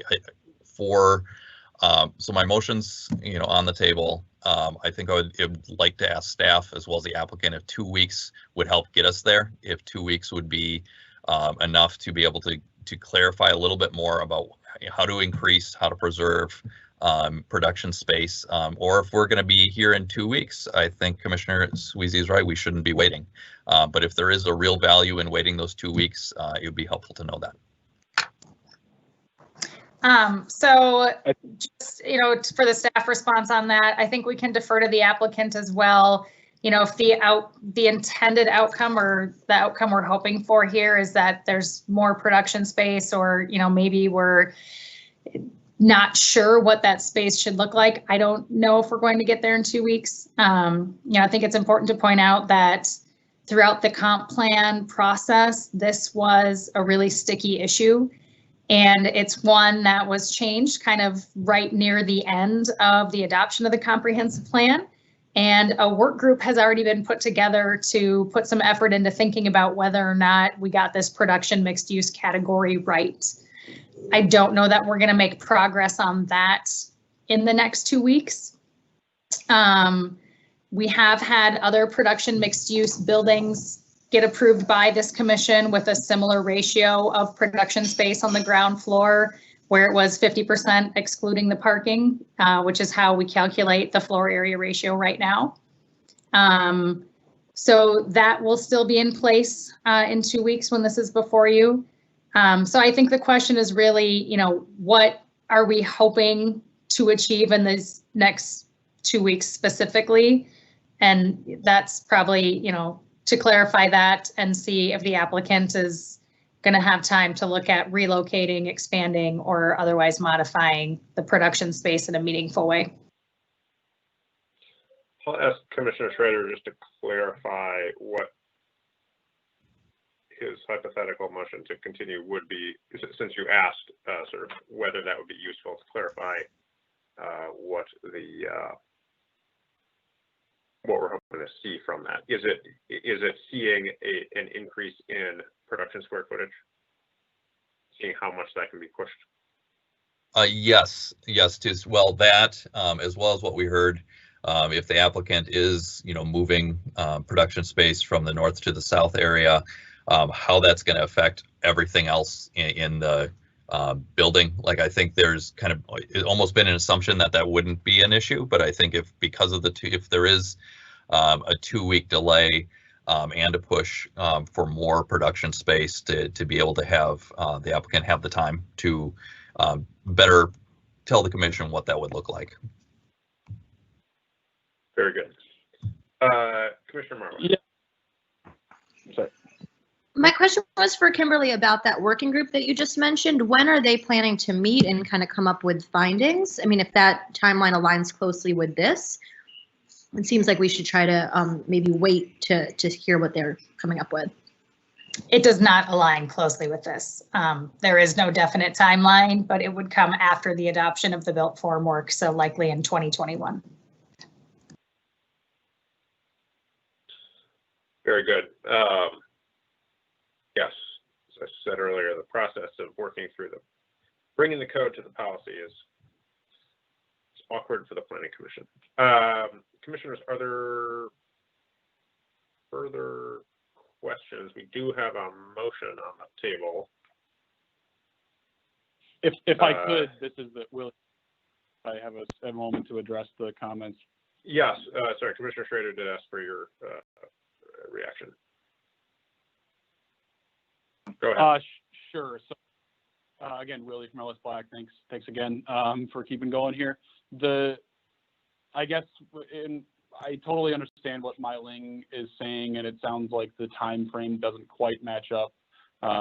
You know, we were responding to the existing code that's in place and studied this very carefully when looking at the site and the project and feasibility, and saw the other applications of this policy prior to date. But I think listening to the folks' discussion, it sounds like they're feeling like that's something that may change in the future. And so, you know, like Myling said, it sounds like from the city staff side and the policy side, it won't be immediately changing in those 2 weeks. And to be honest, what we're trying to do as an owner and developer is to make the space as flexible as possible so that it could be a great fit for multiple users, a single user, whatever is the best fit for the project in terms of that. And so with that said, we're not going to have a defined user or users in the next 2 weeks either. So in terms of additional customization of the space, you know, all we can commit to is that it's going to meet the policy and be artist focused as much as possible, and that it'll be again, meeting the intent of the production designation. So I think if the feeling of the commissioners is such that, you know, it has to be 50% of the ground floor inclusive of parking, I think we are okay with that being a condition of approval. Just revising what I'd said earlier, understanding what is possible, and it may affect parking and it may affect units, but we hear the discussion and we're listening to it. So if that makes folks feel comfortable with us keeping on track and moving along, you know, we'll be happy to participate in the planning and policy discussions around that rule change when appropriate.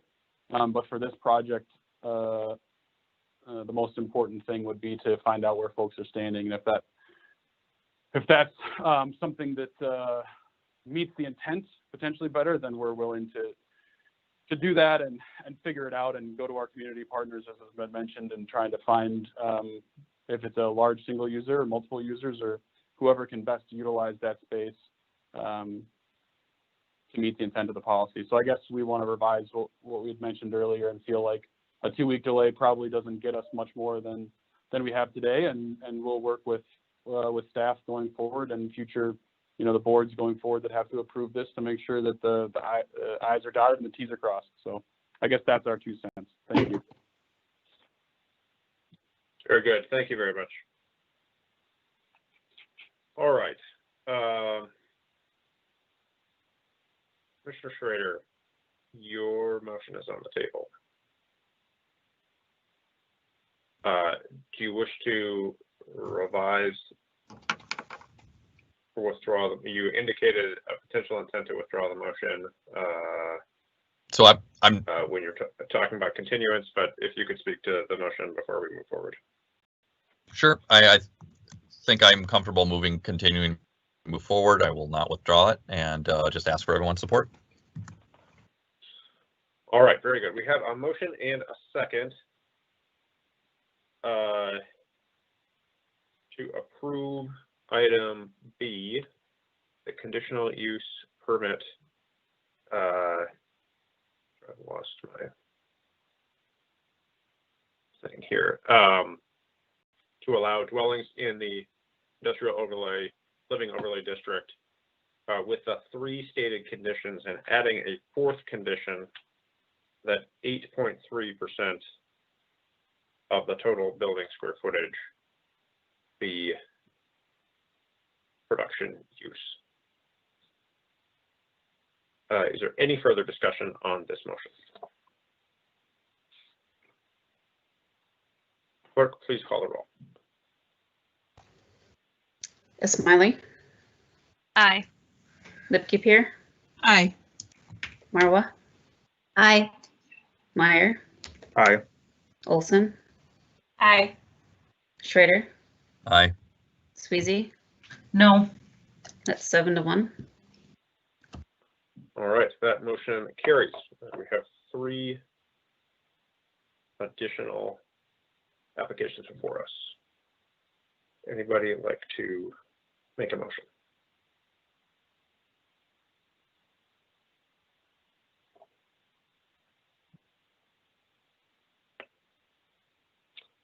Rezoning, site plan, and a CUP for height.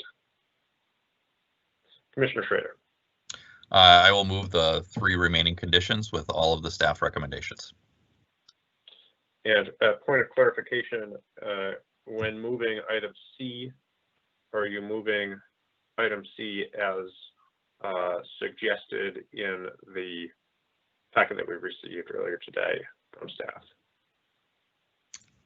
Which includes the condition that if the project does not qualify for exemption under the Unified Housing Policy, et cetera, any increase in height shall be considered a major change and will require an amendment to the conditional use permit by the Planning Commission. Absolutely. All right, very good. Commissioner, do we have a second? And staff is noting in the chat. And what would you like to do about condition 8 in site plan review, which is the blank wall provision? We could either staff's recommendation was to either strike that condition, or to change it from applying to. I would say change it to south. Go with the second staff recommendation is moving on the south side. Okay, very good. All right, we have a motion on the table with those clarifications. Do we have a second? Commissioner Ismaili. I second that motion with all the clarifications. Very good. We have a motion and a second. And Commissioner Meyer, did you have a comment? Okay, so I just want to understand the way this motion is structured. Is it include the condition that production is going to be oriented to the south? And if not, will you take that as a friendly amendment, or? I would happily take that as a friendly amendment.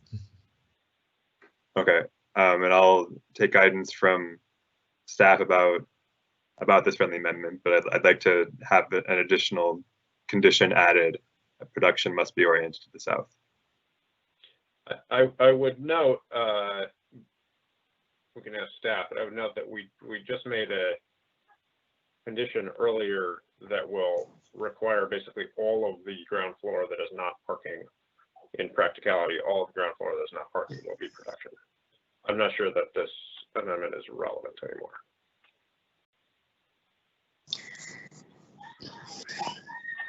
But Kimberly.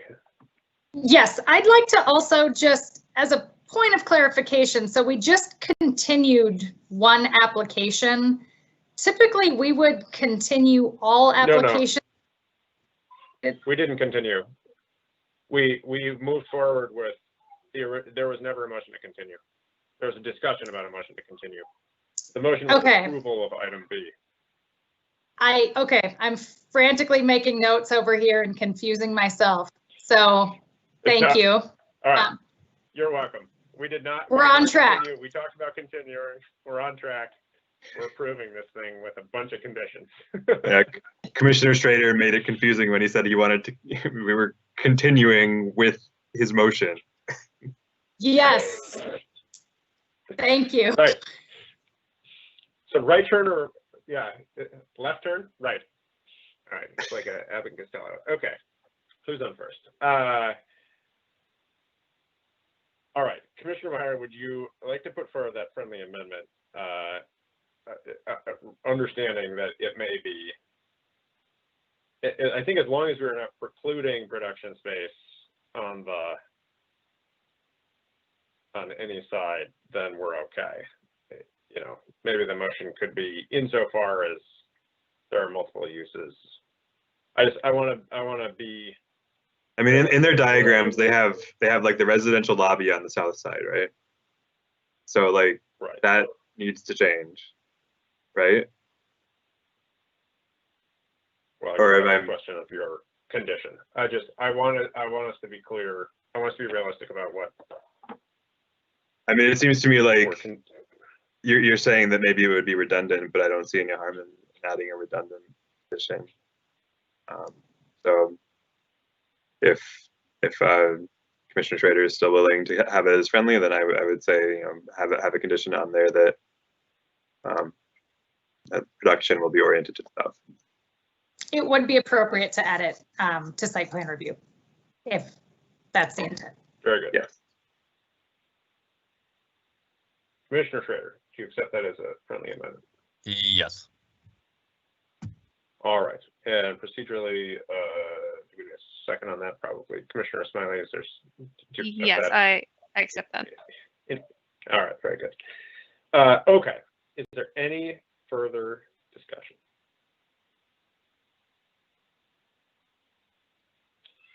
All right. Clerk, please call the roll. Before I do that, were you just voting on the production must be oriented to the south? No, No, the motion is approving items A, C, and D. The all remaining items. So you're not. Item C. You're not doing the oriented to the south part? Oh, I'm sorry. Do we need to vote on the friendly amendment to the motion? We got a acceptance of the friendly amendment and seconded. Yeah, I just wanted to make sure I have the right thing. I have the condition number 8 that Mei-Ling mentioned with the revision. I want to make sure. We're adding an additional, the friendly amendment was to add an additional condition, which would be a 15th condition to orient production spaces to the south. And that friendly amendment was accepted by Commissioner Schrader. Okay. And seconded by Commissioner Smiley. Okay. I just want to make sure I had everything written Yep. down. I have it now. There's a lot. Okay. There's a lot going on right now. Yes. Okay. All right. It's clear. Okay. So Smiley, Aye. Lipke-Peer, No.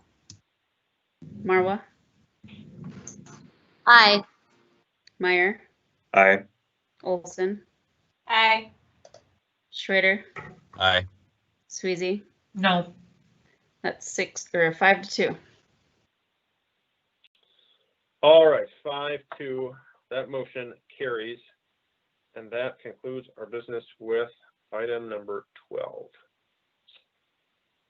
And that concludes our public hearing. Kimberly, are there any updates from staff? So a couple of things. First of all, thank you all for your patience as we worked that all out and accurately captured the motions tonight. We are having a special meeting on November 9th to look at the built form regulations solely in one meeting and not combining it with other public hearing items. So I believe we're still looking to hear back from some of you about your availability on that date so we can make sure we have a quorum before we call for that special meeting. So please get back to me on that. And then also just letting everyone know that we did. Sorry. Yes. Let me jump in. Go ahead. If folks can get back to Kimberly before the committee of the whole meeting, please, that would be great, because procedurally, I need to make that motion for I need to make the call for a special meeting, and I'd like to get that taken care of. So please, if we don't hear back from you, we're going to assume you're going to be there. Thank you.